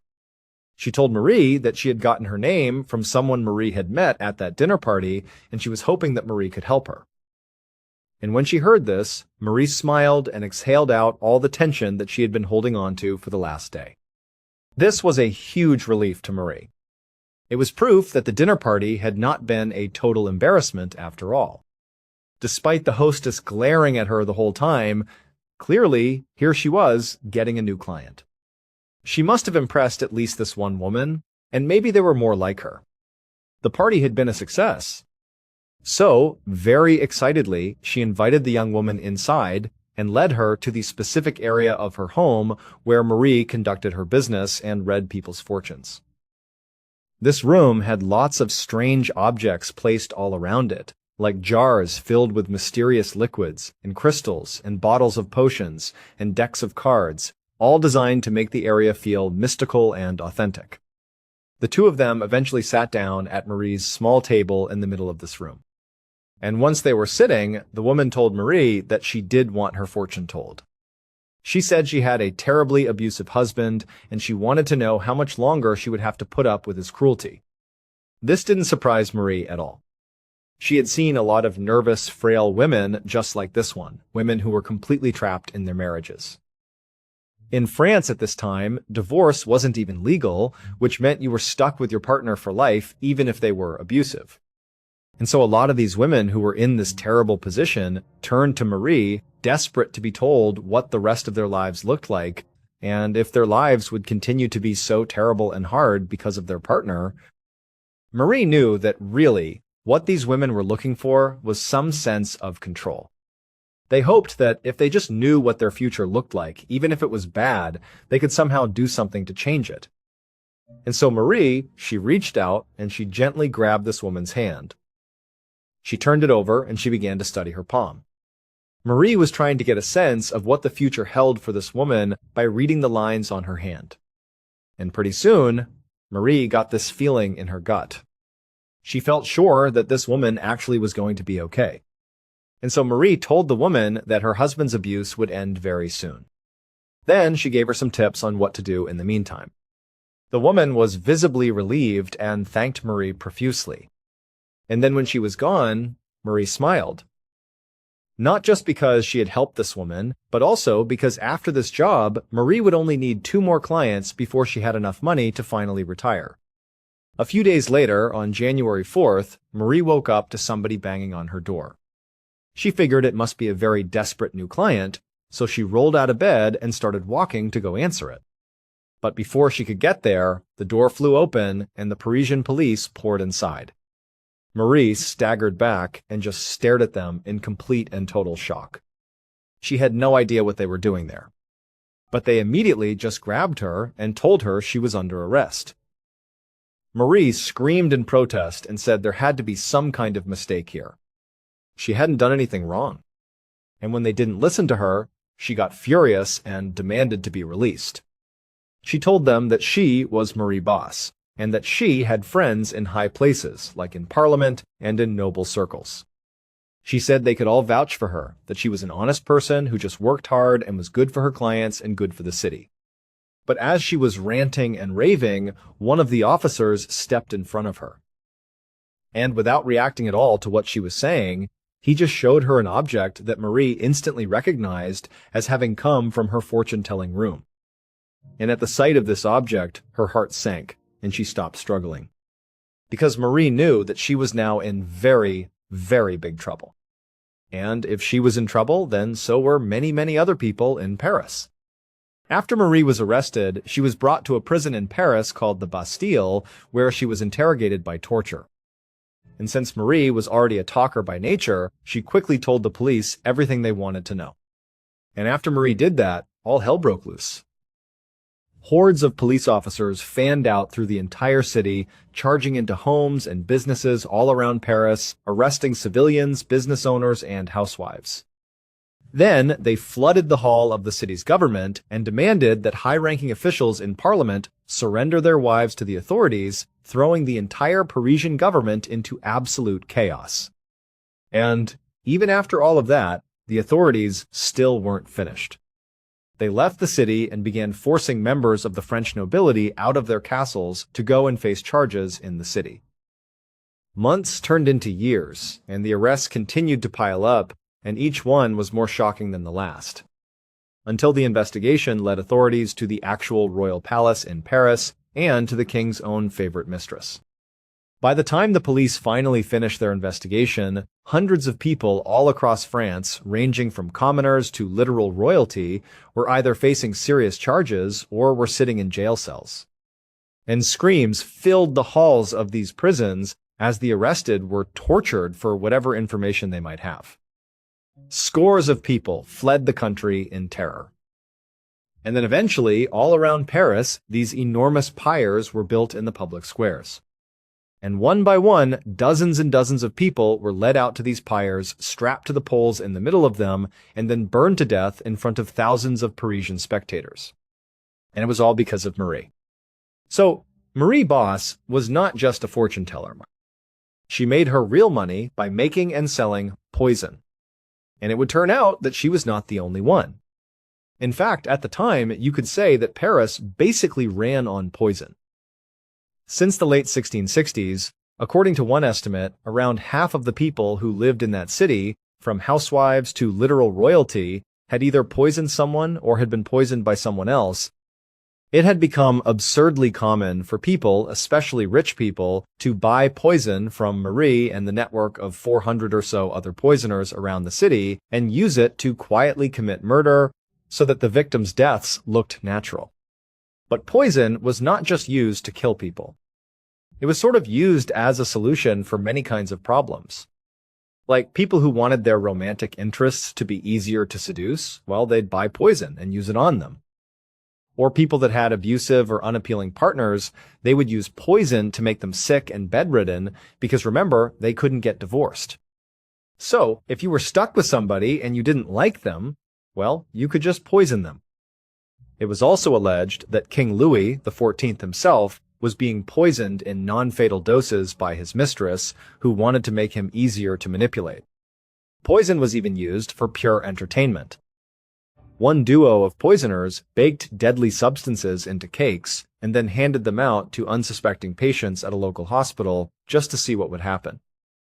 The poison affair, as it came to be called, was without a doubt at the time Paris's biggest and best-kept secret. Until Marie went to that dinner party, got really drunk, and let it slip. That night, Marie had told stories of poisoning people, and the other guests thought they were so funny because they didn't believe they were true. But one of the guests saw that the hostess of the party looked furious at Marie the whole time Marie was telling these wild stories. And so he started to wonder if maybe what Marie was talking about might actually be real, and that the hostess was trying to signal her to stop talking about it. But Marie was not taking the hint. So the following day, that dinner guest went to the police. And the police sent a woman to Marie's house to act as an undercover spy to see if maybe she could get proof that the poisonings were real. And lo and behold, when this woman told Marie that her husband was abusive and she just wanted to know how long this was going to go on for, Marie, she read her palm and she read her future, but then she also gave her some tips about what to do in the meantime, which included handing her a vial of poison and saying, just go ahead and kill your husband. Poison him. The object that officer had shown Marie when she was arrested was that very same vial of poison. The investigation into the poison affair lasted for 3 years. And during that time, there were over 300 people who got arrested, from commoners all the way up to royalty. 23 of those people were banished from the country, and 34 people were executed, including Marie Bosse. She was actually the first person to be burned alive on one of those pyres. Cases like these remind us that sometimes the most dangerous thing in the world isn't evil, it's fear, desperation, or one terrible decision made at exactly the wrong moment. If you enjoyed today's episode, let me know your thoughts in the comments. And if you want more strange and unsettling true stories, we have an entire playlist waiting for you right now. 2011. This is the year in question. Heike Dorse and Stefan Ramin, a young couple from Germany, discovered that life was full of wonderful events. They met each other and began their journey together. What they have accomplished over the course of the previous 3 years is something that the bulk of us can only conceive about currently. The mundane existence that they had been leading, including their jobs, their apartments, and everything else, had been completely disregarded by them during their entire lives. As soon as they had gathered all of their necessities, they made their way on board Stefan's catamaran, which was an incredible vessel that would eventually become their place of residence. In spite of the fact that it appeared to be straightforward, their method was extremely ambitious. They were going to sail across the world according to the plan. They carried out this activity for a period of 3 years in a certain fashion. They experienced storms that tested their bravery and saw beaches that looked like paintings. They enjoyed a life of perfect freedom on the vast water where they did not have to worry about anything. They also endured storms that tested their bravery and tested their resolve. It was a dream that they both shared and that they were experiencing every single day. It was a retreat of the highest order they could possibly imagine. As a result, on the 30th of August in 2011, they made the discovery that they were sailing in a route that was southwesterly from the Galapagos Islands and that they had arrived in the middle of the Pacific Ocean. During this particular instance, they had been at sea for an extended period of time without any interruptions. For 17 consecutive days, there was not a single view of land. There was not even a single peak. Over the course of time, the globe had morphed into a vast expanse of blue sky and blue sea that never seemed to end. On the deck of the catamaran, Heike was simply basking in the warmth of the sun and taking pleasure in the sensation of the waves softly rocking against the coast. She was loving the experience. Very little noise could be heard. This was the typical behavior for them. The silence that had been present was abruptly broken by the voice of Stefan. He merely cried out one word, and that was, "Land to the world." In order to shield her eyes from the bright light, Heike sat up and started staring in the direction of the horizon, which was the direction that Stefan was pointing. It looked to be nothing more than a thin, dark line at first. However, as they got closer, the shapes became more apparent. At first, it appeared to be nothing more than a thin line. Out in the distance, she was able to make out the contours of mountainous islands that were rocky and green, and they rose up out of the ocean. After spending so many days surrounded by nothing but water, it was a sight that will leave you gasping for air with its breathtaking beauty. An examination was conducted on the Marquesas Islands, which are a group of islands that are located in French Polynesia and are considered to be a remote archipelago. As Heike watched the islands continue to expand in size, she couldn't help but feel a smile spreading across her face. Following the passage of some time, she recalled that she was unable to stop smiling for no apparent reason. The location seemed to be a paradise in the real world, a world that had been lost to the passage of time, and she was brimming with delight at the idea of finally stepping onto solid ground once more than she had been in a very long time. The Marquesas Islands are a chain of around 15 volcanic islands that are not your typical vacation site. This is in contrast to other tourist attractions, particularly those that are more typical. On the other hand, in contrast to the postcards that show French Polynesia, these islands do not have these spacious beaches with white sand and the quiet lagoons that are a bright blue color. The way in which these islands existed was one of a kind. They were rocky, dramatic, and had a hue that was incredibly green. Additionally, they had mountain peaks that were jagged and appeared to cut through the clouds. The color of the water was not the tranquil turquoise that people normally anticipate seeing in the water around them. Rather, it was a deep, dark blue. In spite of this, the circumstances could not have been more favorable for both Heike and Stefan. They were not interested in finding resorts or tourist traps on their list of prospective discoveries.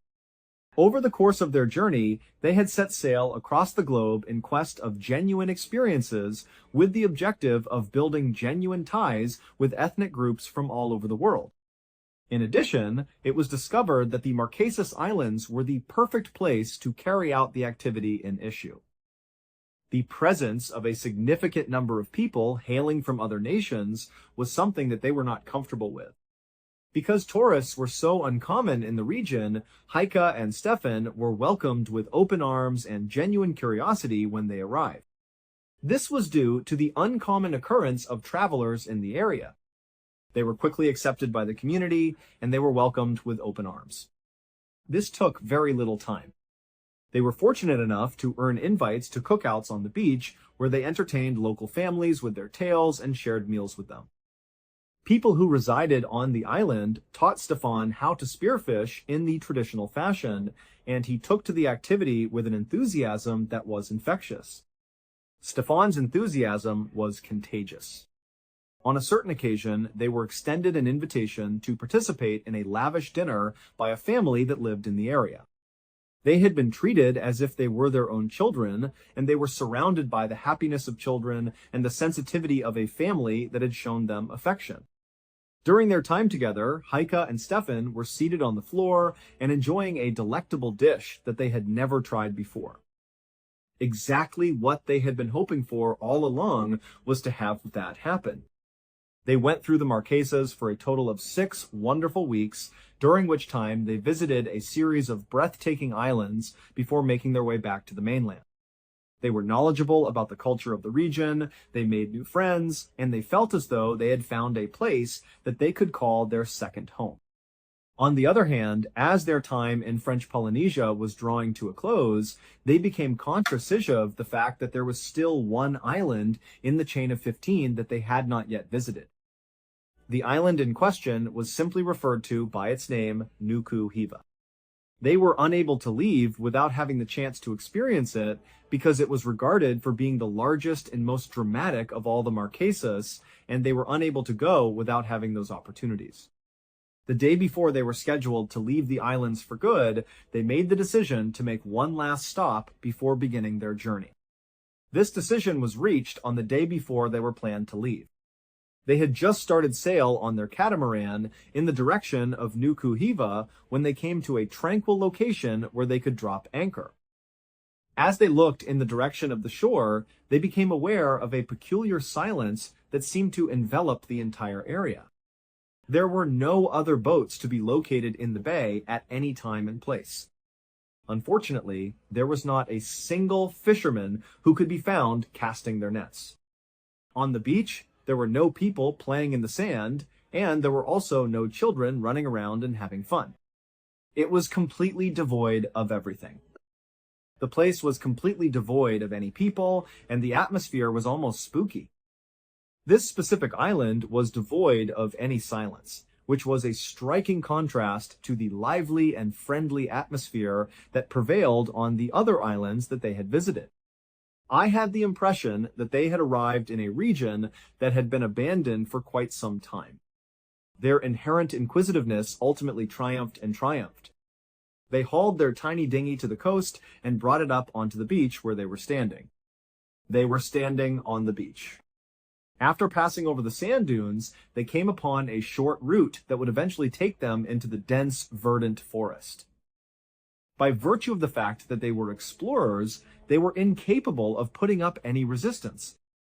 There was a need for them to discover where it led them. While they continued to go down the road, the sounds of the jungle were getting closer and closer to them. They were getting closer and closer to the jungle. The air was thick and humid, and it was filled with the buzzing of insects and the calls of birds that could not be seen.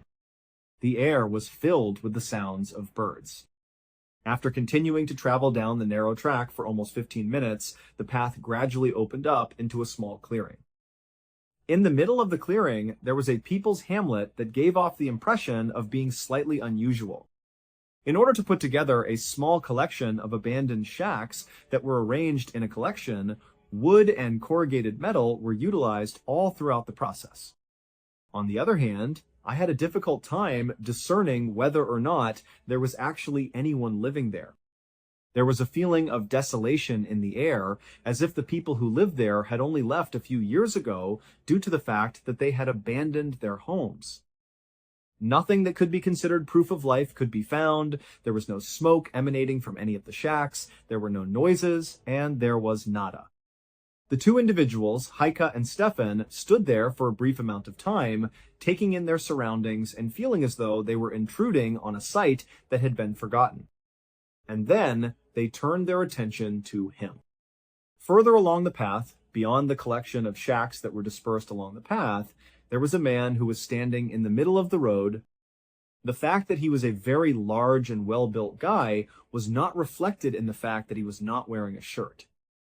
Although he was standing quite still next to a horse, he was merely looking at them in a straightforward manner. He was retaining his position very still. There was no indication that he was calling out to them or waving at them.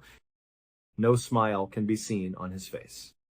While he was merely observing them, the look on his face was absolutely blank and made it impossible to decipher it. When I saw him standing there, he was so completely silent and focused on what he was doing that it was a little unnerving. As a consequence of that, a shiver ran down each and every one of their spines. However, after a brief pause, they came to the realization that the most polite thing to do would be to approach the individual and introduce themselves to them. They were the ones who had entered his area, and it was highly possible that one of his communities was located here. At the end of the day, they were the ones who made the transition. Next, they made their way over to the individual in question. After they had gone through the process of introducing themselves to one another, he disclosed to them the name of Arihano. He confirmed that he did, in fact, live in the village. He was the one who conducted the verification. By working together, they were able to carry on a conversation that was a combination of their weak French and his. Overall, it turned out to be pleasant enough, despite the fact that it was a little weird. They exchanged a few pleasantries with one another, during which time they talked about their backgrounds and the activities that they were taking part in while they were on the island. At one point in time, throughout the course of the conversation, Stefan posed a question to Arihano that was completely unanticipated and served as a reaction to the circumstances that were taking place. A goat hunt was something that he was interested in, so he inquired about the potential of Arihano being willing to be his guide. Over the course of several weeks, Stefan had been discussing this topic, which was something that a significant number of the indigenous males on the Marquesas Islands engaged in. A significant number of the men in the community participated in the customary activity of going on a goat hunt. He was completely enthralled by the idea, and he longed to have the opportunity to experience it himself before they left with their own destination. Arihano gave a thunderous affirmative response in a single millisecond, indicating unanimous agreement. His role was intended to be that of a guide. There was a degree of astonishment that Heike experienced as a result of the sudden thought that Stefan had conceived. The fact that he desired to go on a hunt was something that she was aware of. Nevertheless, she did not anticipate that it would occur in such an unexpected manner with a complete stranger whom they had just met.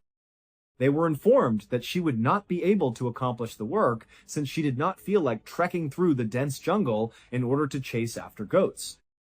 She explained that she did not feel like doing so. Her remarks were, "You two go, and I'll head back and wait for you at the boat." After that, she departed. As a consequence of this, Heike performed a U-turn and started walking back down the forest route in the same direction that they had emerged from earlier. She gave her back a single, conclusive look as she walked away from the scene. It was at that moment that she became aware of Stefan and Arihano walking together, the two of them traveling along a different path that headed further into the jungle. She maintained a close eye on them until the thick growth surrounding them covered them, at which point they disappeared from view. After making her way back to the breathtaking beach, which was devoid of any people, Heike eventually arrived. The anticipation that Stefan would come back in a few hours prompted her to make herself comfortable in preparation for a peaceful afternoon together. A towel was spread out in front of her, and she sat back, relaxed, and took delight in the peace and quiet while listening to the sound of the waves crashing on the coast. The amount of time that had passed continued to drag on. When the hour had passed, it was already 2, and then it was 3. The sun started to move lower in the sky, which led to the production of long shadows on the beach, which were caused by the sun's descent. As time went on, she started to feel a very little knot of worry growing in her gut. She was concerned about something. As far as she was aware, she had not heard anything. In addition, neither Stefan nor Arihano could be discovered anywhere in the bush, which was completely silent. She started to have some anxiety, and she started walking up and down the beach while concurrently looking over the edge of the bush. She was beginning to feel a bit uneasy. The moment she became aware of a noise, she was on the verge of experiencing actual panic, which was the culmination of her anxiety. There was a voice that could be heard coming from the direction opposite the lake. Upon raising her gaze, she became aware of a small boat that was approaching the bay from the direction of the rocky point. This was Arihano's fault in the first place. Despite the fact that he was the only person in his boat, he was frantically flailing his arms and yelling for her in French. He was the only person in his boat. Despite the fact that she was unable to correctly pronounce all of the words, she was still able to understand what was being spoken. He was yelling out the information that there had been an accident when he made the statement. She was required to accompany Stefan as quickly as possible because he had incurred an injury and she was required to travel with him. Immediately, without giving it a second thought, Heike's heart dropped and she forgot about all of the earlier anxiety that she had been experiencing. Panic took grip of the situation. Without even giving a second thought to the possibility that she may be wet, she sprinted into the water immediately. She was able to slip herself other Hanno's small dinghy, and he started the engine of the boat without any delay. They hurriedly made their way back around the curve in the bay, heading in the direction of wherever it appeared that he and Stefan had been. After a period of time, the boat landed at a beach that was so little that it was hidden from view in the distance. It was a tiny stretch of sand that was pressed up against a wall of dense woodland. That was the situation. As soon as the boat made touch with the land, Heike emerged from the water and jumped out. Her mind were racing as she ran headfirst into the jungle, and she did so with enthusiasm. The sound of her voice boomed across the forest and the trees as she started calling Stefan's name. The question is, Stefan, where exactly are you, Stefan? In reaction to this, there was no response. The only sounds that could be heard were her own muddled calls and the rustling of the leaves. Everything else was completely silent. She had no idea where to even begin looking for anything. She was absolutely clueless. She continued to turn around to Arihano, who had followed her onto the beach, and she continued to ask him, where is he? What happened to him for a considerable amount of time? She followed him onto the beach. Arihano, on the other hand, was not supplying her with any answers that were completely evident. He was behaving in a manner that was eerily silent and elusive, and all he was doing was whispering things that were beyond anyone's scope of comprehension. Heike persisted in pushing further into the jungle, despite the fact that she was experiencing feelings of both annoyance and fear. She was yelling even louder than she had been before, and her voice was piercing with the desperation that she was feeling. There has been no deviation. The whole absence of sound was excruciatingly loud. It was finally far too much for her to handle. Arihano was confronted by her, and she demanded that he explain what was going on and show her where Stefan was. She abruptly turned around to confront him. She insisted that he reveal the whereabouts of Stefan to her first. However, as she turned to face him, she discovered that the words were stuck in her throat when she attempted to speak. She was able to take in the sight of him standing right in front of her. In addition to that, he was pointing a gun in her way, specifically direct at her face. Instinct took over the issue almost immediately after it manifested itself. Within a fraction of a second, Heike stretched her hand and grabbed the barrel of the rifle, making an effort to pull it away from her. They were able to detect his attempt to pull the trigger, and she heard the click, but the gun did not fire. She was able to perceive his attempt. Having the safety feature activated, it had merely been a matter of a minute technical issue that had prevented her from being hurt. They were engaged in a furious and horrible struggle for the weapon in the heart of the woods, where there was full and utter quiet. Nevertheless, Arihano was noticeably larger and more strong than the other. Rapidly, he was able to exert his authority over her. When he had finished wrestling her to the ground, he immediately began to restrain her before she even had a chance to realize what was going on. She was detained by having her wrists and ankles tied, and then he dragged her to a nearby tree, where he tied her to the tree by pulling a rope over her neck. He left her there until he was finished with her. He then turned around and simply walked away, disappearing back into the bush. He left her completely to her own devices and unable to do anything to help her condition. He did not speak a single word as he went away. When she was left tied to the tree, her heart was pounding so hard that it was pounding in her chest. There, Haika was left behind. She flinched in response to the sounds of the jungle, which led her to react. Within her head, she was very certain that Arihano would return at any moment to finish the mission that she had assigned to him. As a result of the trauma, I was entirely overpowered. After some time had passed, she stated her desire that he had simply shot her back when he had the ability to do so during those specific instances. She shared this desire at a later time. The horrible worry that came with waiting, the misery that came from not knowing what was going to happen, was 1,000 times worse than a swift conclusion could have been. During the time that Arihano was not present, she struggled against the ropes and made numerous courageous attempts to break free of the constraints that she was under. Having said that, they were not exactly loose. In spite of her best efforts, she was unable to loosen the rope that was wrapped around her neck, which was forcing her to choke. They were able to capture her. Arihano miraculously reappeared at just the moment when she was sitting there, struggling in a state of dread. Nevertheless, he did not offer any remarks.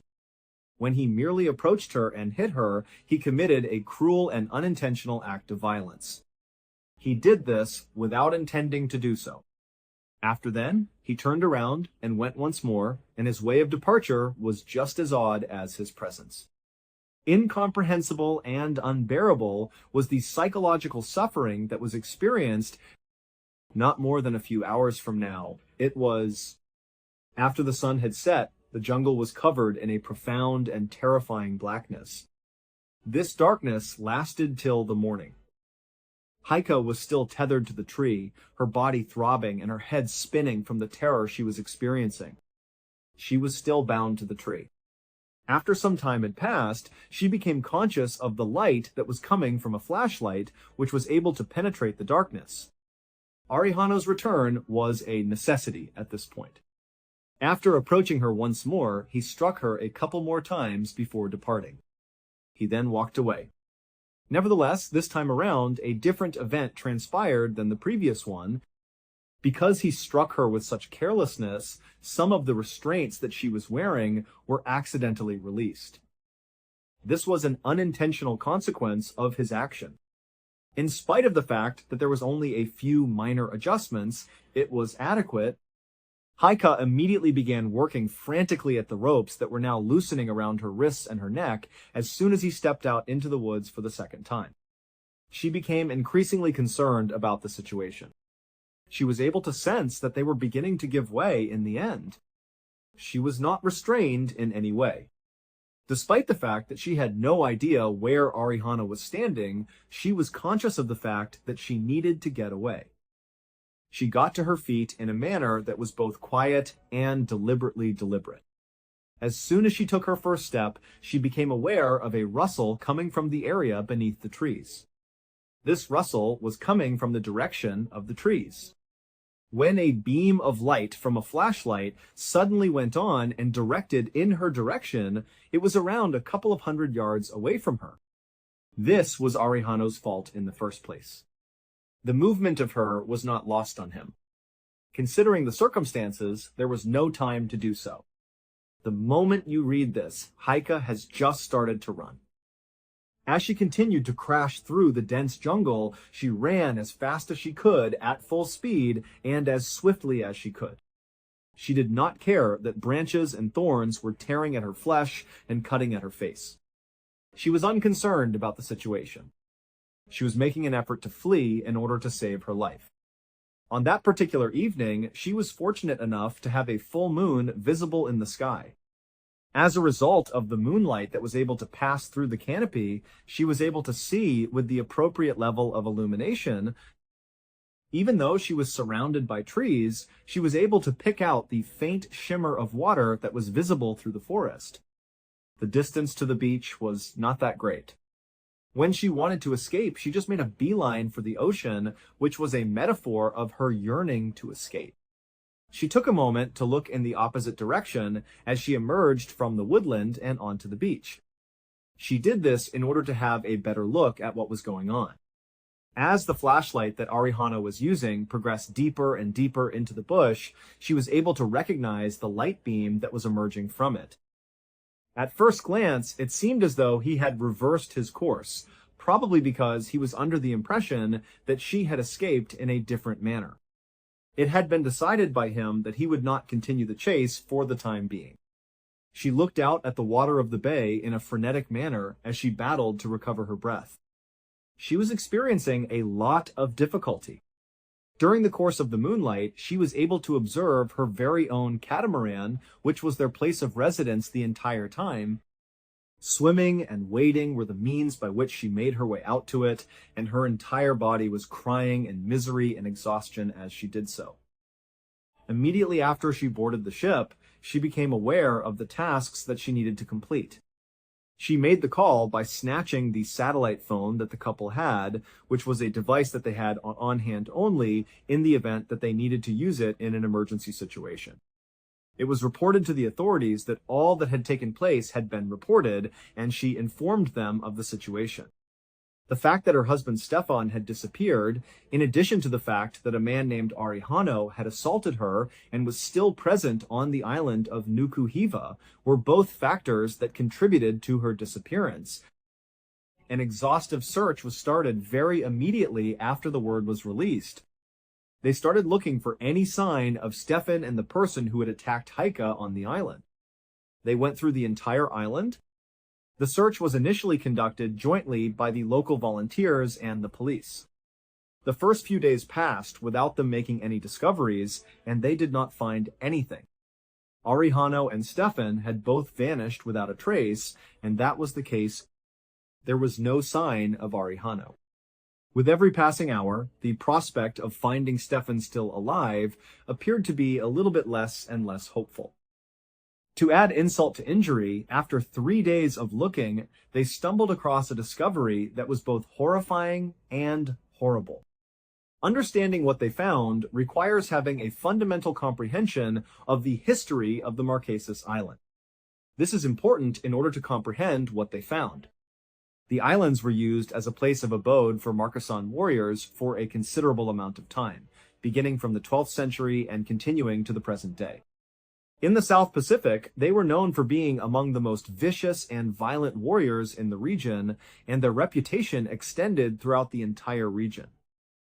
This reputation spread throughout the Southern Pacific. In addition to that, they were well known for something else they were famous for. They adopted a cannibalistic lifestyle. Throughout the course of history, this method was widely used on the island of Nukuhiva, which was also the island where Stefan had disappeared without a trace. No one in the Marquesas had ever engaged in the practice of cannibalism, according to historians and people alike who were in complete agreement with this statement. The method, which was still in use today, was a remnant from a harsh age that occurred a very long time ago. Around that time, people were under the impression that it had vanished completely, all the way up until the year 2011. As a result of the circumstances, it was discovered that Arihano was a descendant of these ancient warriors.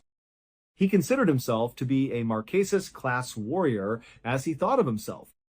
In addition, when he made contact with Stefan Ramin, he arrived at the realization that it was time to bring back the tradition that had been practiced for a very long time. A timeline of the tragic events that occurred was pieced together during the course of the investigation. Since Heike had turned around and walked back to the shore, leaving Stefan and Arihano to continue their search, The situation had become exceedingly perilous almost immediately after she had done so. Arihano had assaulted Stephen, who had been injured. Arihano began to make a large campfire after tying him up, and Stefan gazed in absolute and complete terror as he watched. The officials who later located the spot reported that the remnants of the fire were enormous, 3 times larger than any average campfire that they had ever seen. They stated that the fire had been a devastating event. In a subsequent instance, Arihano recalled how he saw Stefan's pulse in his neck pulsating with anxiety while he was creating the pyre. This occurred while Stefan was under the influence of anxiousness. Afterwards, Arihano shot Stefan and then he threw his body onto the building. Stefan was killed. The authorities were eventually successful in catching Arihano after a period of time had passed. He was put on trial for the murder of Stefan Ramin, and he was determined to be responsible for the crime being committed. On the other hand, there was one thing that he would never, under any circumstances, admit to at any point throughout his trial or during his interrogations. There was never a single instance in which he came forth and unambiguously said that he had consumed pieces of Stefan. Forensic scientists were unable to determine, based on the charred remains, the proportion of Stefan's body that had been devoured by the flames, as opposed to the proportion that could have been consumed by his murderer. This was because of the devastating fire that had taken place earlier. On the other side, for the entirety of the investigation, Heike, the police, the prosecutors, and virtually everyone else who was involved in the case entertained a profound and horrifying suspicion. Not only did they have a strong suspicion that Arihano had murdered Stefan, but they also believed that he had cannibalized him in a ritualistic fashion, reviving a horrifying practice that had been extinct for a very long time in the most horrific form that could possibly be imagined. Stefan's ideal of adventure turned out to be a nightmare, and Heike was left to live with the memory of what had happened in that dark jungle on the island of Paradise.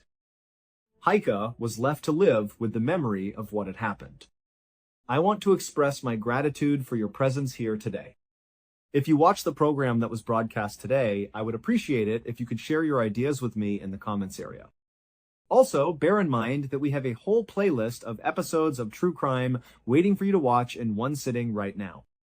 You may watch all of these episodes in one sitting till the next time we meet again. What's going on? It was a bright and clear Friday morning on July 7th, 1967, in Long Island, New York. A 17-year-old girl named Nancy Mishwan was driving along a highway in Brooklyn, New York. She was on her way to her job as a secretary at her dad's office in Brooklyn, and she was coming from her home in Long Island. Now, the commute to her office took about an hour, but Nancy didn't mind because her dad had just got her this beautiful brand new yellow Camaro, and she loved driving it. And the highway she was on had this amazing view of the beach and ocean down below. And so that day, Nancy rolled down her window so she could feel the ocean breeze as she drove. And then she took in a deep breath, and she smiled. At the same time Nancy was doing this, a police lieutenant was driving in his car a couple cars back from Nancy. And as he was just driving along, he suddenly sees this yellow Camaro that to this point had been driving completely normally, suddenly veer off the road, miraculously missed the oncoming cars, and then smashed into a tree on the side of the road. And so the police lieutenant instinctively jammed on his brakes and veered over to the shoulder and stopped behind the Camaro. As the lieutenant got out of the car, he was thinking clearly the driver must have just had some kind of medical emergency because he didn't see any obstacles in the road. And, the Camaro had been driving completely normally to that point. So, what would cause them to veer and crash into the road at such a high speed other than a medical emergency? And so the lieutenant jumps out of the car, runs over to the driver's side window, and he looks inside and he sees this teenage girl, this blonde teenage girl, and she is slumped over the wheel. And she is not looking up at him. She is not making any sound. She is just sitting there. And so he opens up the door and he asks her, "Are you okay?" And she didn't say anything, but she did moan. And so she was breathing, she was alive, and there weren't any obvious physical injuries. Like, clearly she has just crashed into this tree at high speed. So she is definitely shaken up, but there weren't any obvious grievous injuries that have occurred here. At least none that he could see. And so he asked her again, like, "Hey, are you okay? What is going on here?" And she just continued to moan. And so again, considering he is looking at her and she seems, basically okay, all things considered, he thought, maybe she is drunk. I mean, that would kind of explain, the sudden veering off the road. And so at this point, the lieutenant radioed for backup and also called for an ambulance. And while he waited, he began searching the car, just basically looking to see if maybe there was some clue in the car as to what happened here, like, for example, containers of alcohol. And so he is looking around and he doesn't see any empty bottles. And he can't smell any alcohol in the car. But still, this whole time, the girl is not responding. She is just moaning and just kind of slumped over there. And then a couple of minutes later, he hears sirens and he looks up and a bunch of first responders came over. They pulled the girl out of the car, got her in the ambulance, and off to the hospital she went. Once Nancy got to the hospital, medical staff was able to determine that she was not drunk, but she did clearly appear to be having some kind of medical emergency, but they didn't know what it was. And again, there was no visible injuries on her.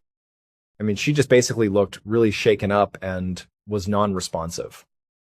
And quickly after Nancy was at the hospital, her condition only got worse. To the point where doctors were giving her shots of adrenaline to try to keep her alive, but it didn't work. And at 11:30 a.m., roughly 2.5 hours after Nancy crashed into the tree, she died. And it was only then, after Nancy was dead, that the medical staff made a discovery. Something they had totally missed when Nancy had first came in. And that was on the back of her head, hidden amongst her hair, was a small circular hole. It was a bullet wound. And for some reason, it didn't bleed at all. Clearly, Nancy did not just randomly veer off the road and smash into a tree. No, she had been shot. About 30 minutes after this discovery was made, a detective named Albert Seidman was standing next to Nancy's crashed car on the side of the highway.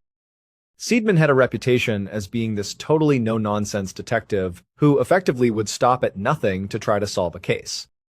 By this point, he had already spoken to Nancy's parents, who obviously were devastated and very confused by their daughter's death. They said that, Nancy never got in trouble and certainly didn't have any enemies. And so it made no sense that somebody had just shot her as she was driving. And Detective Seidman had to agree this was not an average murder case. But regardless, he knew the best place to start this investigation was Nancy's car. The car was actually in pretty good shape. I mean, despite striking this tree at high speeds, the body of the car basically remained intact. And so Seidman began going inside the car and looking all around it, looking for bullet holes to see where this bullet came in and struck the driver. But he found none.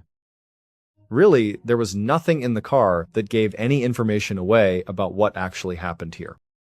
Also, adding to the mystery here is Seidman knew there had been that police lieutenant who just happened to be driving a few cars back from Nancy when she suddenly veered off the road and crashed.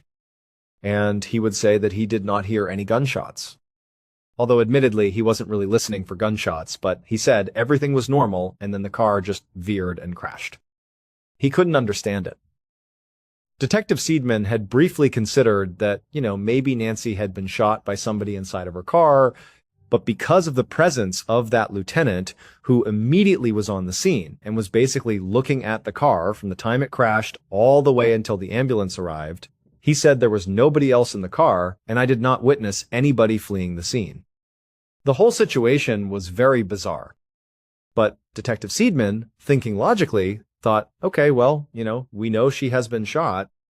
So even though nobody knows how that happened, well, there has to be a shell casing somewhere for the round that struck her. And so, for the rest of the day, Seidman and his team canvassed that whole highway all around that area, looking for a shell casing or really any clue that a gun had been fired in the vicinity, but they found nothing. By the end of the day, Detective Seidman was beginning to feel pretty disappointed about how the investigation was going so far. But he thought to himself, okay, well, I know I haven't found anything promising yet, but remember, she was shot not in some secluded area. She was shot on a major highway in Brooklyn, New York, a city of over 2.5 million people. I mean, someone somewhere must have seen or heard something. And so, instead of continuing to look for a shell casing, Seidman abandoned that idea and decided to go find witnesses.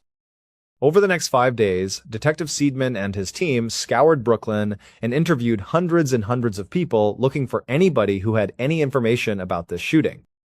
They also put out a public plea for information and were fielding tips that way. But at the end of those 5 days, despite the huge number of interviews, they really hadn't gotten anywhere. As Seidman began to feel his frustration rising, because once again, it just felt like they were hitting another dead end on this case, he told himself like they must have missed something. They had talked to a ton of people, but maybe they were too quick. Maybe they weren't asking the right questions. And so on July 12th, he gathered up his team and he circled some spots on a map of Brooklyn and said, look guys, we are going to go back to these key areas that are sort of positioned in the best angles to have maybe heard or seen something with this shooting, and we are going to ask some more questions and just see if maybe these people have something we didn't catch. In one of those circled areas, the police discovered a gas station that was owned by a guy named Theodore Day, and it was located only 2 blocks away from where Nancy had been shot. And on the morning of July 12th, when the police officers rolled up to this gas station, Theodore was working and he saw the police coming towards him, and right away he knew this had to be about Nancy Michon. So Theodore had been following this case really closely as it was developing for 2 reasons. One, Nancy had been shot really close to his gas station, so there is that proximity bias. And 2, Theodore was actually friends with Nancy's father and had known Nancy growing up. And so this case really hit close to home. When the police walked inside the gas station, Theodore immediately asked them, "Are you here about Nancy?" And they would say yes. And that's when he would tell them his connection to Nancy and how he was following this case really closely. But despite his proximity to where she had been shot, he said unfortunately he hadn't seen or heard anything. But then Theodore quickly followed that up and said that, well, while he had been at the gas station in the morning for a little bit, he did take off at some point to go fishing out on the water in his boat, which was not too far away. But even from there, too, he still said he didn't hear or see anything, but it was kind of noisy out on the water anyways. So, he really wouldn't have heard anything out there anyhow. The police nodded and asked some simple follow-up questions to Theodore about, take us through what happened that morning. What did you see? Were there other fishermen out there? When you were at the gas station, did you see anything unusual? Just kind of seeing if there was anything that would jog his memory. And Theodore was answering every question as truthfully as he could. And at some point, he began to think really hard about what he actually saw when he was out on the water fishing. And suddenly, it all clicked.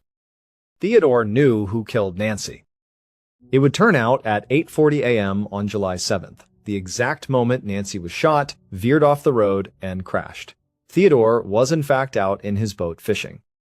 Except at 8:40 a.m., he wasn't actually fishing. Instead, he had a can, and he threw that can into the water. And once he saw the can, he kind of kept staring at it. And then he raised his rifle, and he fired a shot at the can, but he missed. And the bullet, by some fluke of physics, ricocheted off the surface of the water, went up into the highway right as Nancy had rolled her window down, struck her in the head, and killed her. Theodore knew he had been shooting his gun out on the water, but what he saw was the bullet hit the water. He didn't think for a second he could have fired up towards the highway. It was when police began asking questions that he thought, oh my goodness, it is possible a ricochet could have struck her in the head. Theodore was charged with homicide, but ultimately a grand jury chose not to indict him, citing that this truly was an accident. Theodore did not serve any jail time, but he was fined $100 for firing a rifle within city limits. It was a tragic end to a young life, caused by an unbelievable stroke of terrible luck on a warm summer morning. Fast forward to another cold and shocking case, this one occurring decades later in the state of Texas. On the evening of September 17th, 2021, a 42-year-old preacher named Jason Thornburg was cleaning up his motel room in Euless, Texas, which is a small city between Dallas and Fort Worth. Jason was going to be hosting a small Bible study group in his motel room in a few minutes. And even though really it was not that dirty, he was really taking time to ensure it was as clean and inviting as he could possibly make it. So normally, Jason would host these Bible study groups at his house, but unfortunately, Jason's house burned down just that past summer, and he lost everything. But Jason was so committed to God and spreading the word of God that he still wanted to continue having these Bible study groups, even if it meant, doing it in this kind of crummy motel room. And so Jason walked around the room, picking up laundry and straightening up his bed. And then after kind of arranging chairs in a circle for the various participants he was expecting, he went over to a cabinet, pulled out some Bibles, and right as he was about to start placing these Bibles on each chair, he heard a knock at the door. And Jason was really excited because he knew that had to be someone who was here for this Bible study. And so he walked right over, Bibles in hand, to the door. He opened it up, and standing outside the door was this big guy covered in tattoos, kind of looking down at Jason. And Jason broke into a big smile. He was so happy to see this guy. The man's name was David Lewis, and Jason had previously met him when he was out on the street doing outreach for his church, and he had invited David to, anytime he wanted to come by the motel and be a part of this Bible study group. Now, Jason knew that David was really not the kind of guy who went to church or really showed any real interest in God or, the Bible. But, Jason took all kinds, and he was just hopeful that maybe David would show up someday. And now, here David was. However, David told Jason that the reason he was here was actually not for the Bible study group. He was here because he was in the middle of a crisis, and he didn't know where else to turn. He confessed to Jason that he had begun using drugs and gotten mixed up in some criminal activity, and, there is some dangerous people out there that he was sort of running with, and now his concern was some of those dangerous people were coming to get him, and so he literally felt like his life was in danger. Now, when Jason heard this, he was surprised, but at the same time, he could tell that David was being very authentic and just needed help. And Jason felt like, his job ultimately was to serve God and all of God's people. And David was one of those people, and he was in need of help. And so if all Jason did was simply provide a safe haven for David inside of this motel room, then that was serving God, and it was the right thing to do. And so Jason immediately said, "No problem, David." He handed him a Bible and said, "Come on in." David took the Bible awkwardly and just kind of stood there for a moment, not really sure what to do. But then Jason said, "Hey, relax. Just come inside. Take a seat." And so David did. He walked in. He sat down with the Bible. And then Jason actually came over and sat down next to him, and the two of them, for about 15 minutes, just made kind of awkward small talk. Jason could tell, David is completely on edge. He was staring at the door, which was now closed, and he just clearly was very anxious and paranoid. And so Jason really wasn't talking about the Bible or God or anything. He was just, trying to calm David down and show him that this was a safe place. And then after about 15 minutes of this, when David had somewhat calmed down, and also by this point, nobody else had showed up for this Bible study group, Jason decided, okay, you know what? Maybe I'll just begin the Bible study with David. It kind of gives us something to do. And so Jason got up. He locked the door, showing David that it's just going to be them. It's safe here. And he told David to go ahead and open his Bible to a certain page. And then the two of them just began reading the Bible together. And for hours, they just sat there reading the Bible. And Jason spoke to David about, teachings of God and how to lead your life in a way to serve other people. And, for the most part, David did completely calm down and seemed to really be embracing this Bible study. But eventually, despite how well this Bible study was going, it did need to come to an end at some point, at least in Jason's mind. And when he began to notice it was getting dark outside, he sort of began wrapping it up, and he shut his Bible and sort of expected that David would take a hint and leave. But David didn't. Instead, when David began to realize that, hey, this is over now and it's time for you to go, David looked at Jason and begged him to please let him stay in this room overnight, that he can't go out there. It's not safe for him. Now, Jason knew he did have some level of responsibility for David. I mean, David had told him he was in danger. He had already invited him inside and was basically providing safe haven for him. And it did feel kind of wrong to be like, now go back out there. But at the same time, Jason felt a little uneasy. I mean, he didn't really know David. He didn't really understand the situation. And so there was some hesitation at first, but after looking again at David and seeing how desperate he was to just please stay here overnight, Jason said, okay, you can stay. So Jason grabbed some extra blankets and pillows and created a makeshift bed on the floor. And then after that, the two of them actually reopened their Bibles and just began reading some more from the Bible for a couple more hours. It was basically another round of Bible study. But eventually, they both were very tired. So they put their Bibles down. They said goodnight. They each climbed into their beds, and they closed their eyes and fell asleep. For the next 5 days, Jason's motel room remained mostly closed. And the only thing anybody heard coming from his room was gospel music. And it was being played at a very high volume basically the entire time, to the point where other residents of this motel began to complain about how loud the music was. However, the owner of the motel was getting these complaints from residents who were only there for, hours at a time or days at a time. And, the room they're complaining about, Jason's room, he was a long-term resident and so had a sort of higher priority with the owner. And so the owner just didn't feel like bothering Jason. He wanted him to stay and keep paying for that room. And so the owner didn't do anything about the noise complaints. And also, the owner did know that his motel had sort of a seedy reputation. And so, generally speaking, he didn't really care too much about the music to begin with. And so over the course of these 5 days, the music kept on blasting. And really the only other thing of note, again, that happened in this period of time was that these two other people entered Jason's motel room and didn't leave either. So basically, there is 4 people in the room. They haven't come out again. Super loud music. That's all going on for 5 days. And then on the 5th day, the morning of September 22nd, a single person walked out of Jason's motel room, and they were wearing a full-body hazmat suit and carrying some sort of luggage, and they would leave the motel, get in a car, and drive away.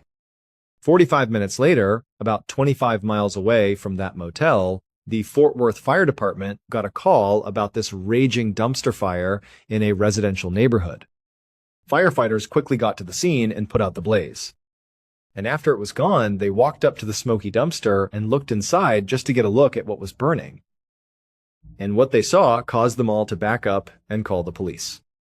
It would turn out David was right when he said he was in danger. However, what he didn't understand is hiding out in Jason's motel room was not going to protect him from that danger. Shortly after, he and Jason wrapped up that second Bible study that night, and the two of them climbed into their respective beds. Jason in his actual bed, and David in the makeshift bed on the floor. Well, David did fall asleep pretty quickly, but Jason didn't. Jason waited until David was asleep.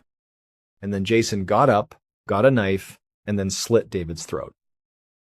Then he cut David's heart out and ate it because Jason, the preacher, really actually believed that human sacrifice was the best and purest way to serve God. Over the course of the next 5 days after killing David, Jason would remain in his motel room blasting gospel music. And over those 5 days, he would basically lure those two women into his room, very likely on the promise of Bible study. But they too would be sacrificed. And then on the 5th day, the person who exited the motel room in the full hazmat suit was Jason. And that luggage he was carrying with him contained the body parts of the 3 people he had just killed. And he brought those body parts to that dumpster in that residential neighborhood and lit them on fire. And so when the firefighters put out the fire, what they saw inside were burned up bodies.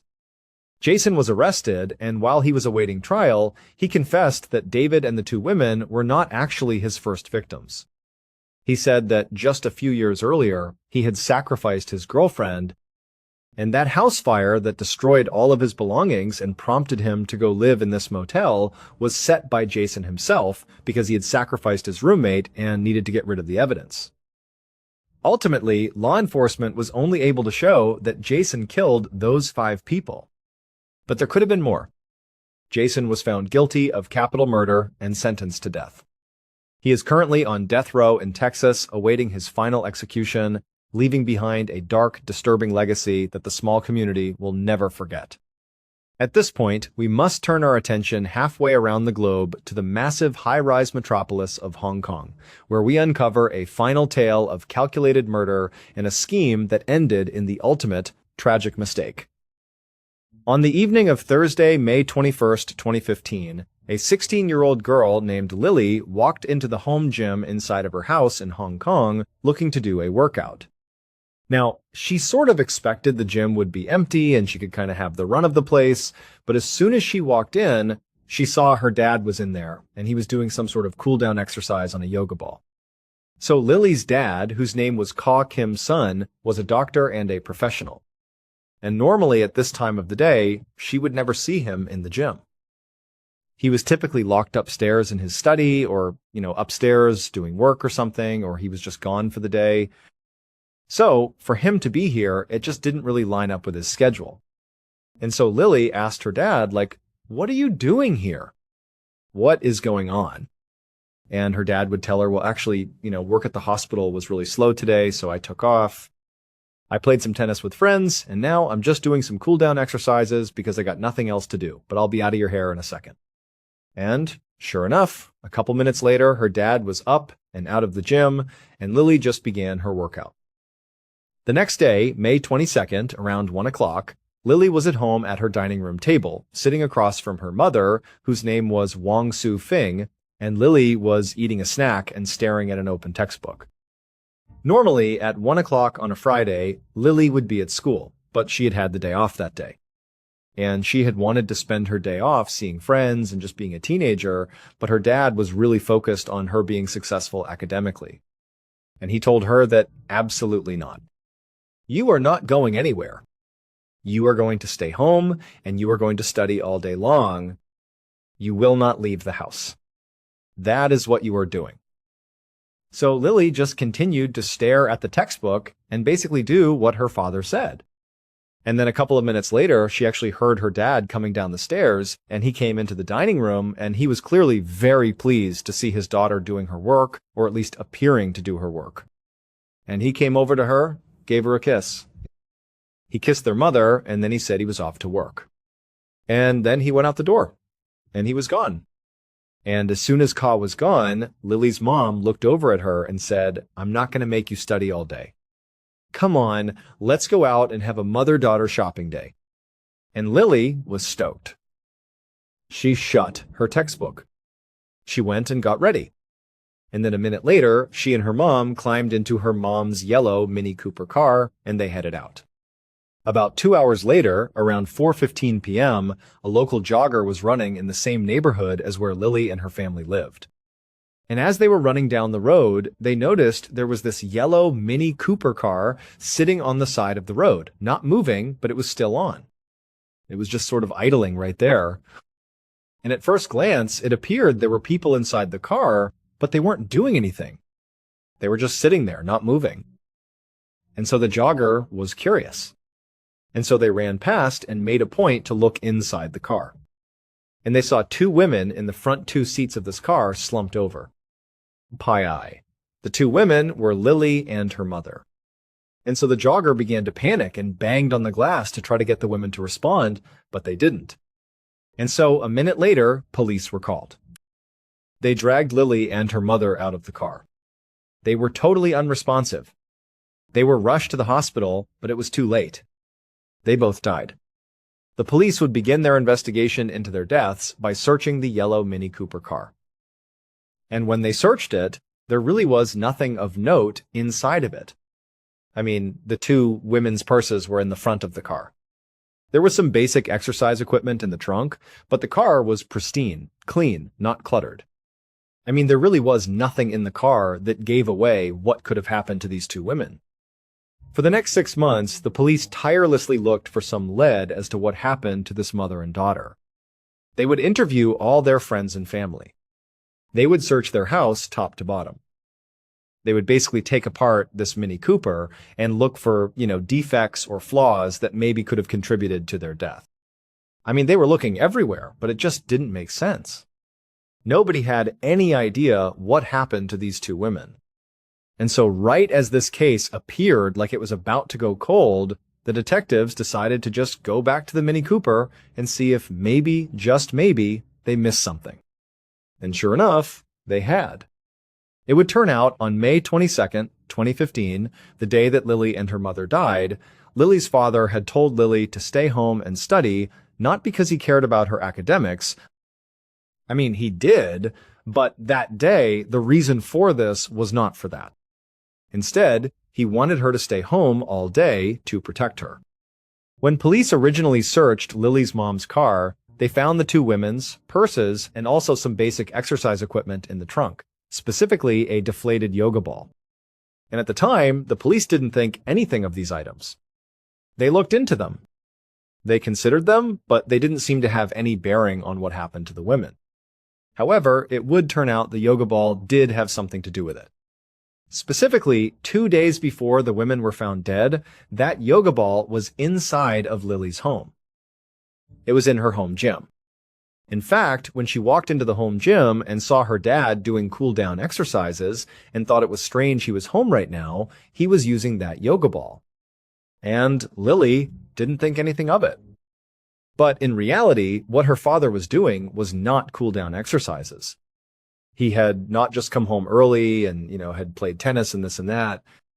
In reality, he had taken that yoga ball to the hospital where he worked and filled it with carbon monoxide, an odorless, colorless, poisonous gas. And his plan was to put the yoga ball in his wife's car, unplug it, and now it is sealed, and the gas is going to leak inside the car. And then when his wife got in the car and shut the door, she would effectively suffocate and die. He didn't try to kill his daughter, though. He wanted her to stay home and study, that is, don't go with your mom and get in the car.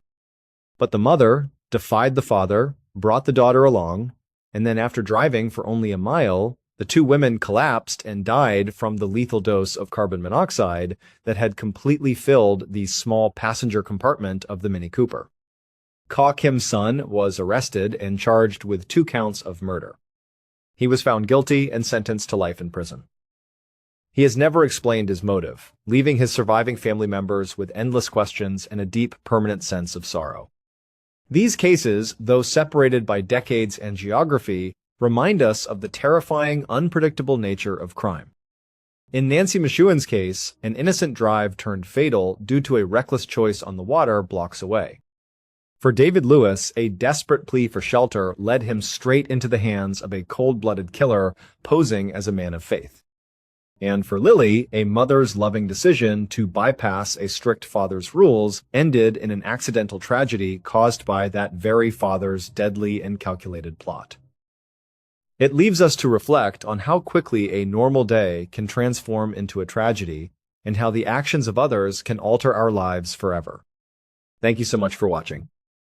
Let me know what you thought of today's episode in the comments. And remember, we have a whole playlist of true crime episodes ready for you to binge right now. Until next time, see ya. Somewhere deep in a forest in France, a girl began to realize something was wrong. At first, it was just the sound of a bell ringing somewhere between the trees, and every time she stopped to listen, it would disappear like it was never there at all. But the deeper she went into the forest, the more certain she became of one thing. Something was there with her just out of sight. In June of 2019, an 18-year-old girl named Bella was finishing up her first year of college. She was excited to head home for the summer. Her family lived on the outskirts of a small town in France, a place tucked away in the mountains and almost completely surrounded by a massive, dense forest. Growing up there, Bella had spent a huge amount of her childhood exploring that forest. Sometimes she would go by herself, other times with her father, or maybe with her cousins. Over the years, she had come to know the woods like the back of her hand. She knew every trail, every landmark, every quiet little spot. Her absolute favorite place in this entire forest was a small, man-made lake that was situated deep inside, almost at the very center of the woods. It wasn't a very large lake, but the view was breathtaking and it was always incredibly peaceful. It was her go-to spot to clear her head. Getting there was a little ritual she had perfected over the years. She would leave her house, get into her small car, and drive for a couple of miles down a quiet country road. At a very specific, unmarked spot, she would pull over onto the gravel shoulder. There were no signs, no designated parking area. It was just a place she and her family had discovered, a hidden gateway to their part of the forest. After parking, she'd get out, and instead of walking along the road, she would turn and walk directly into the line of trees that grew right up against the shoulder. The underbrush was thick for the first few feet, but it quickly opened up into a small clearing. Just ahead, she would see a little stream trickling through the woods. To the left of this stream, there was what looked like a worn-out footpath, but it wasn't a human trail. It was an animal trail, a path carved out over years and years by deer and other wildlife making their way through the forest. Bella would walk down to this animal path and follow it as it ran parallel to the stream.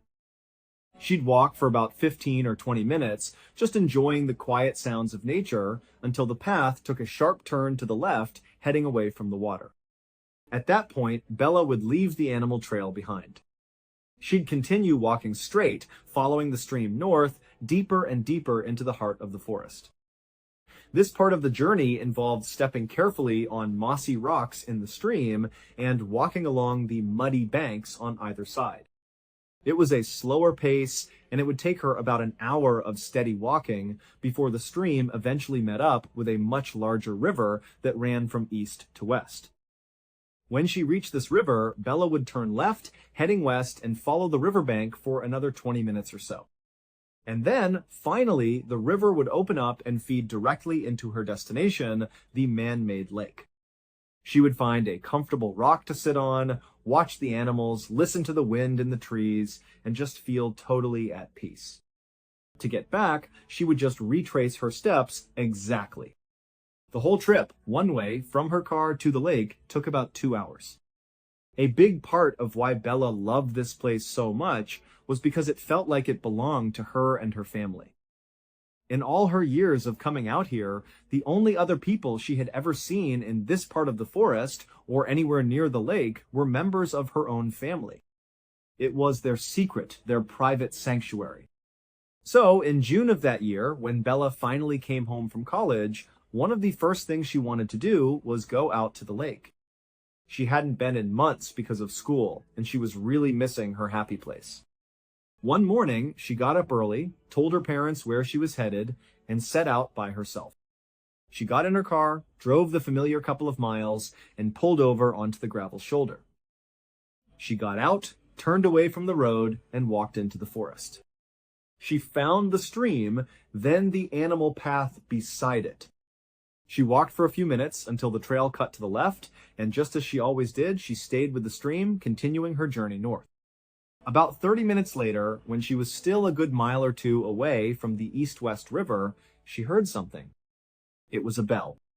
Somewhere off in the distance, far ahead of her, she heard a single, clear chime. As soon as she heard it, she stopped dead in her tracks. That was wrong. There were never any people out here. Ever. And that sound, a bell, had to come from a person or something a person had made. She stood perfectly still, listening, wondering if she had imagined it. It could have just been a strange sound, her mind playing tricks on her in the silence of the woods. She waited. And then she heard it again. But this time, it wasn't a single chime. The bell started ringing continuously. It wasn't a steady, rhythmic ringing, though. It was sporadic and uneven, almost frantic, like someone holding a bell and just shaking it randomly at a sports game. Her mind started racing, trying to figure out what it could be. Maybe a dog had gotten lost out here and it had a bell on its collar. But as she listened, she realized the sound was too loud, too resonant. It wasn't the tiny jingle of a pet's bell. This was something bigger, more substantial. She thought of other, stranger possibilities. Maybe someone had a bell in a box, and the box fell into the river upstream and was now floating down, hitting rocks and causing the sound. She was coming up with all these weird scenarios, but honestly, she wasn't scared. She was just incredibly curious. Since the sound of the bell seemed to be coming from the direction she was already heading, she decided to just keep walking. She wanted to see for herself what was making that noise. So Bella started walking along the stream again, her ears tuned to the constant random ringing up ahead. She was completely focused on it, trying to pinpoint its exact location. And then, after about 5 more minutes of walking, the bell just stopped. It went completely silent. The sudden absence of the sound was actually more startling than the sound itself. She stopped again, listening intently, expecting it to start up again, but it didn't. All she could hear now were the normal sounds of the forest, the stream, the birds, the wind. Bella had no explanation for the bell or why it had stopped, but she wasn't really worried about it. She figured there had to be a logical explanation for it, even if she couldn't think of one. So she just shrugged it off, put her focus back on her hike, and kept walking toward the lake. About 10 or 15 minutes later, Bella was still making her way along the stream. She was getting closer to the East-West River, maybe only a half-mile away now. That's when she saw something up ahead on the left bank of the stream. It was a dark lump on the ground. At first, she couldn't tell what it was. It could have been a strangely shaped rock or maybe an animal. As she got closer, she realized it was a beaver lying motionless on the ground, and this beaver was missing its head. Now, this was a huge forest, and Bella knew perfectly well that it was full of wild animals. Finding the body of an animal that had been killed by a predator wasn't unusual. That was just nature. But as she stood over it, something struck her as deeply wrong. The cut on the beaver's neck was incredibly neat and uniform. It looked like its head had been very carefully removed with an extremely sharp knife. And the beaver's head was nowhere in sight. This definitely didn't look like the work of a predator. The teeth and claws of an animal would have left a ragged, torn mess. Also, the rest of the beaver's body was completely untouched. Whatever had killed it clearly wasn't interested in eating it. As Bella stood there staring down at the bizarre sight, she also noticed there was no smell. Usually, when an animal dies, the process of decomposition starts quickly and it creates a very distinct odor. The lack of any smell told Bella that this beaver must have been killed very, very recently. Then she gently nudged the body with the toe of her shoe and saw that it was still fairly limp. Rigor mortis, the stiffening of the body that happens shortly after death, hadn't set in yet. As all these facts clicked into place in her mind, a cold realization washed over her. This beaver had died only a short time ago, which meant that whoever or whatever had killed it was probably still somewhere nearby. And then Bella couldn't help but connect the dead beaver to the bell she had heard earlier. Before, the bell was just a curiosity. But now, considering the sound had come from the same general area where this freshly killed and decapitated beaver was now lying, it made her deeply uneasy. Her head snapped up, and she found herself frantically scanning the trees, her eyes darting in every direction. She was looking for a person, maybe a hunter, someone who could explain what was going on. But she saw nothing. There was no movement, no sound, just the dense, silent woods. She felt a wave of panic begin to rise in her chest, but she forced herself to stop. She took a deep breath and told herself to calm down. It was broad daylight. She had been coming to these woods her entire life and had never seen another person, never had a dangerous encounter with an animal. She was sure everything was fine. She had to be overreacting. She had nothing to worry about. So, she took another deep breath, carefully stepped over the beaver's body, and kept on walking. Eventually, Bella reached the East-West River. She made the left turn and walked the final 20 minutes along its bank until she reached the man-made lake. She sat for a while, enjoying the beautiful view and the familiar scenery, trying to push the image of the beaver out of her mind. After some time, she got up, turned around, and began the long walk back. She passed the spot where the beaver was still lying on the ground, walked all the way back to her car, and went home, feeling a little unsettled, but mostly okay. A week went by. Bella was at home, feeling bored and restless. On an impulse, she decided that the only cure for her boredom was a trip back to the place she loved most, the man-made lake. She told her parents where she was going, and then she left the house. It was already 6 in the evening when she got in her car, drove to the pull-off, parked, and entered the woods. Sunset that night was at 9, so Bella knew she couldn't linger. This would have to be a quick trip if she wanted to avoid being caught in the forest after dark. She found the animal trail and started her journey along the stream. She followed it until the trail veered left, and then she continued along the stream bed. As she was walking, she started to hear the distant rumble of thunder. She looked up through the canopy of leaves and could see the sky was growing dark, much darker than it should be. It was still a couple of hours before sunset, so she knew a storm was rolling in. But Bella was determined. She was not going to turn back. She wanted to get to that lake. So instead of heading back to her car, she did the opposite. She started jogging along the stream, trying to get there as fast as she possibly could. Almost as soon as she picked up her pace, the first raindrops began to fall. By the time she passed the spot where the beaver corpse had been lying on the ground, it hadn't moved, the rain was really coming down. About 15 minutes after she passed the corpse, she finally reached the East-West River. By this point, the rain had turned into a full-blown downpour. Still, Bella was resolute. She turned left at the river and continued west, intending to go all the way to the lake. But after only a minute or two of walking along the river, with about 20 minutes still left to go, she stopped herself. She looked at her watch and saw that it was already after 8 o'clock. She started thinking it through logically. If she turned around right now, it would still take her over an hour to get back to her car. Sunset was at 9. It was already past 8. That meant, best case scenario, she was going to have to navigate the last part of her journey in the dark. And if she went all the way to the lake first, then she would be walking in the pitch black forest for maybe up to an hour.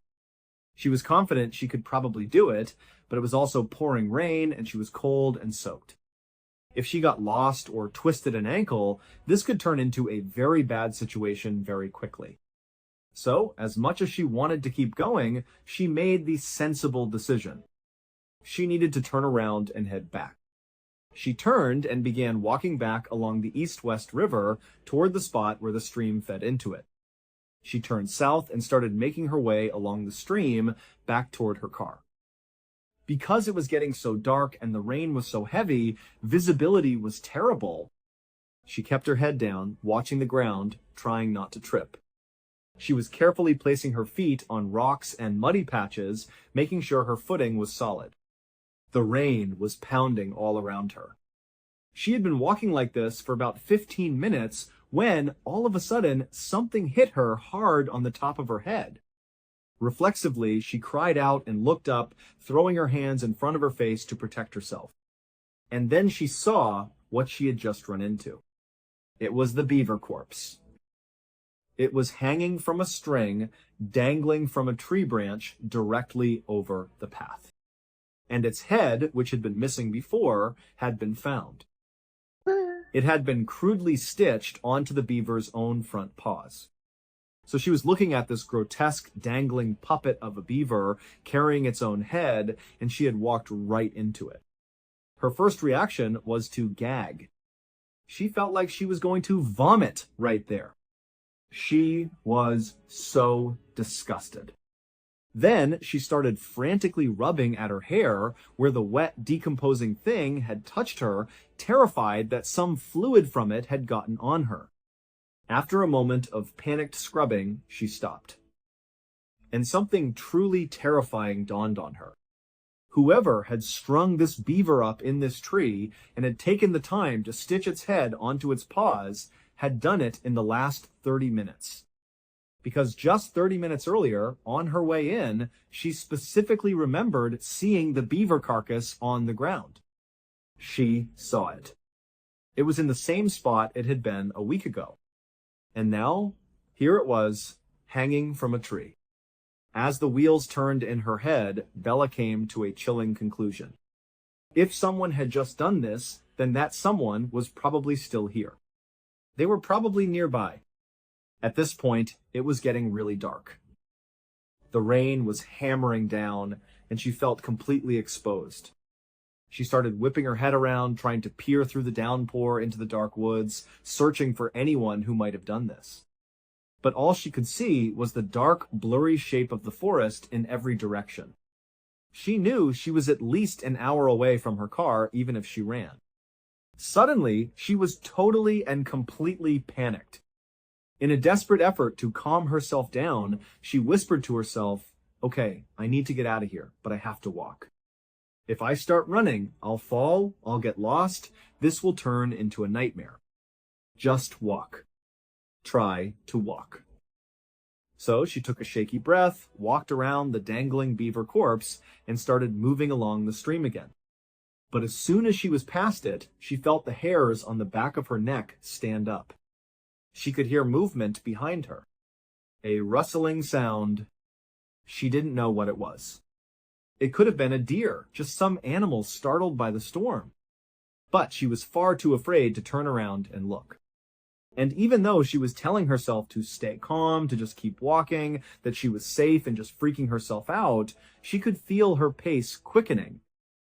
Her walk turned into a jog, and then finally she broke into a full-on sprint, running down the stream away from that beaver and whatever was moving in the trees behind her.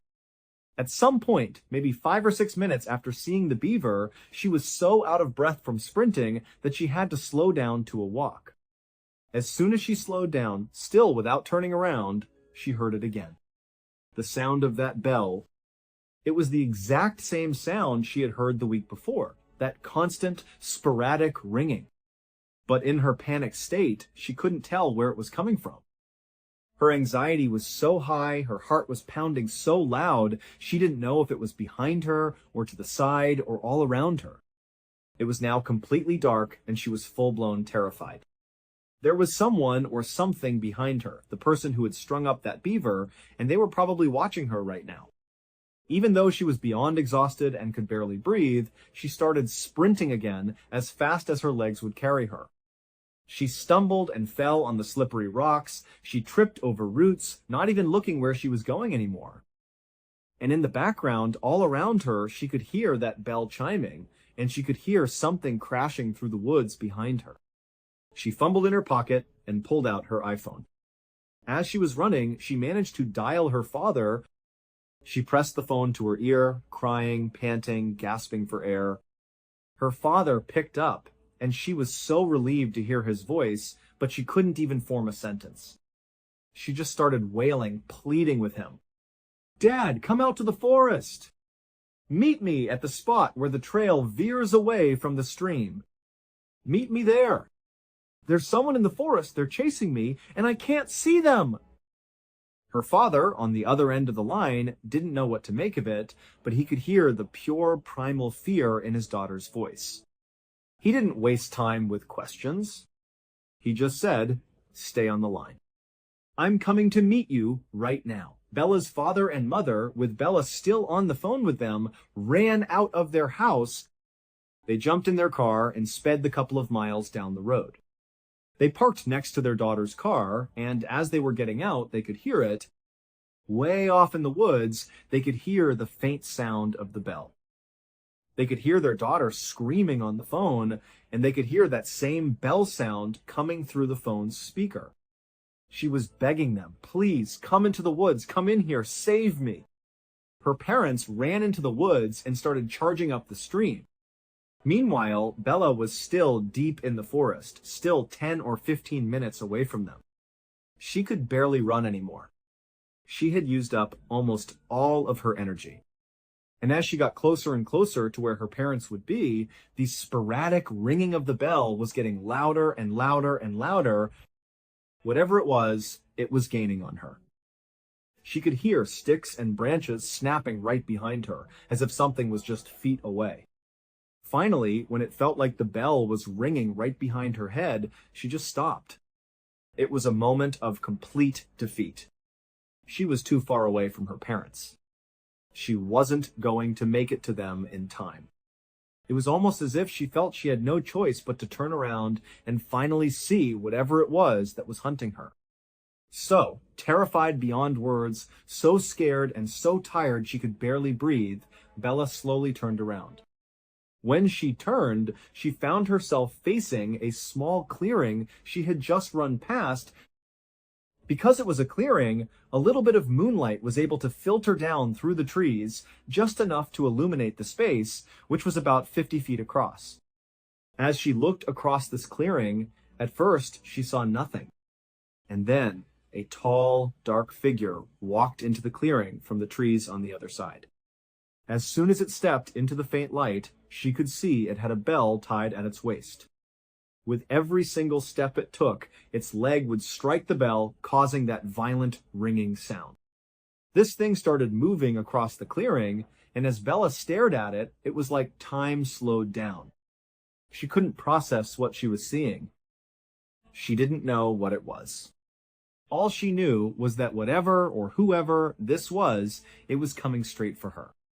And then, suddenly, Bella felt an unbelievable rush of adrenaline. It was like her body went into autopilot, a pure survival instinct. She turned around and began sprinting faster than she had ever sprinted in her entire life.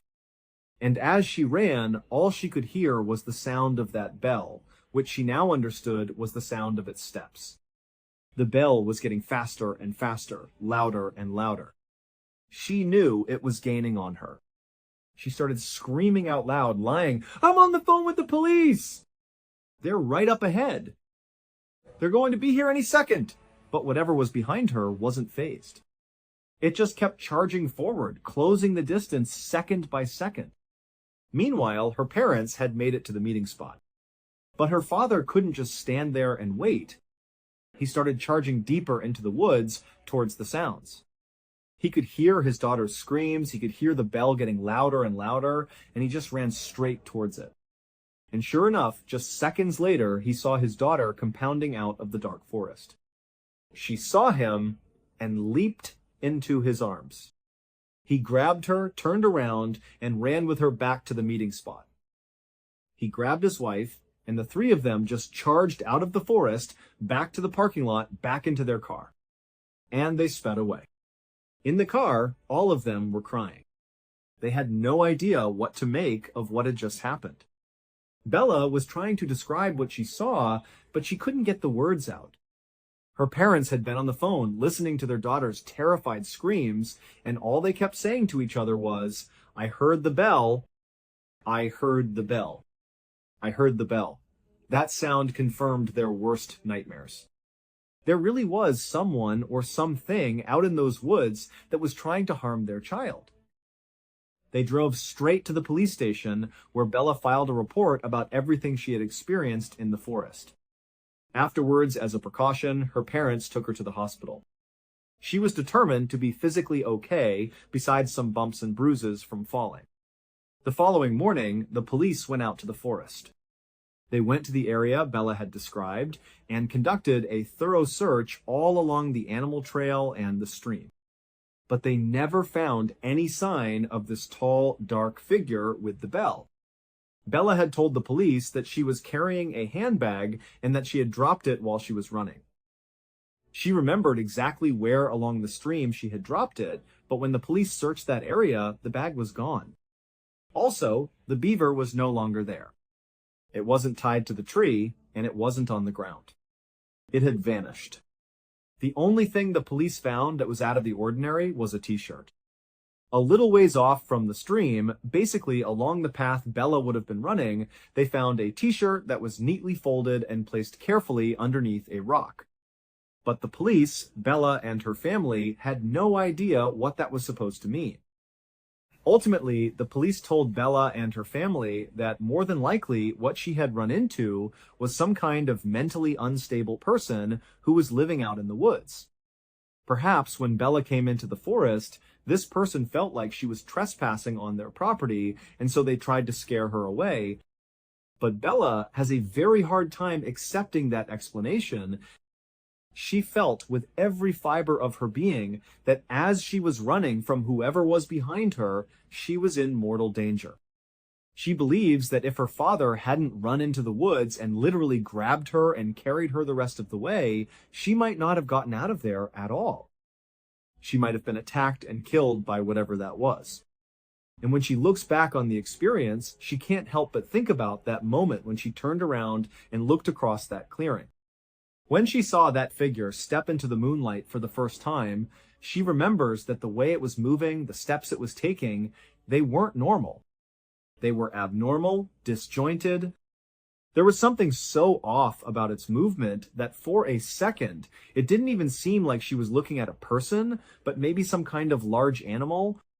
Since her ordeal, there have been no other strange sightings reported in those woods. But then again, almost no one ever goes into that part of the forest except for Bella and her family. And Bella and her family, they don't go in those woods anymore.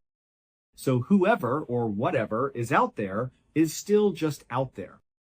The police never found anyone or anything in that forest. No trace of the shadow. No trace of the beaver. Nothing. It's just an empty forest and the sound of a bell that no one can fully explain. To this day, Bella and her family refuse to ever go near that forest again. Because anything out there has never proven that it has left.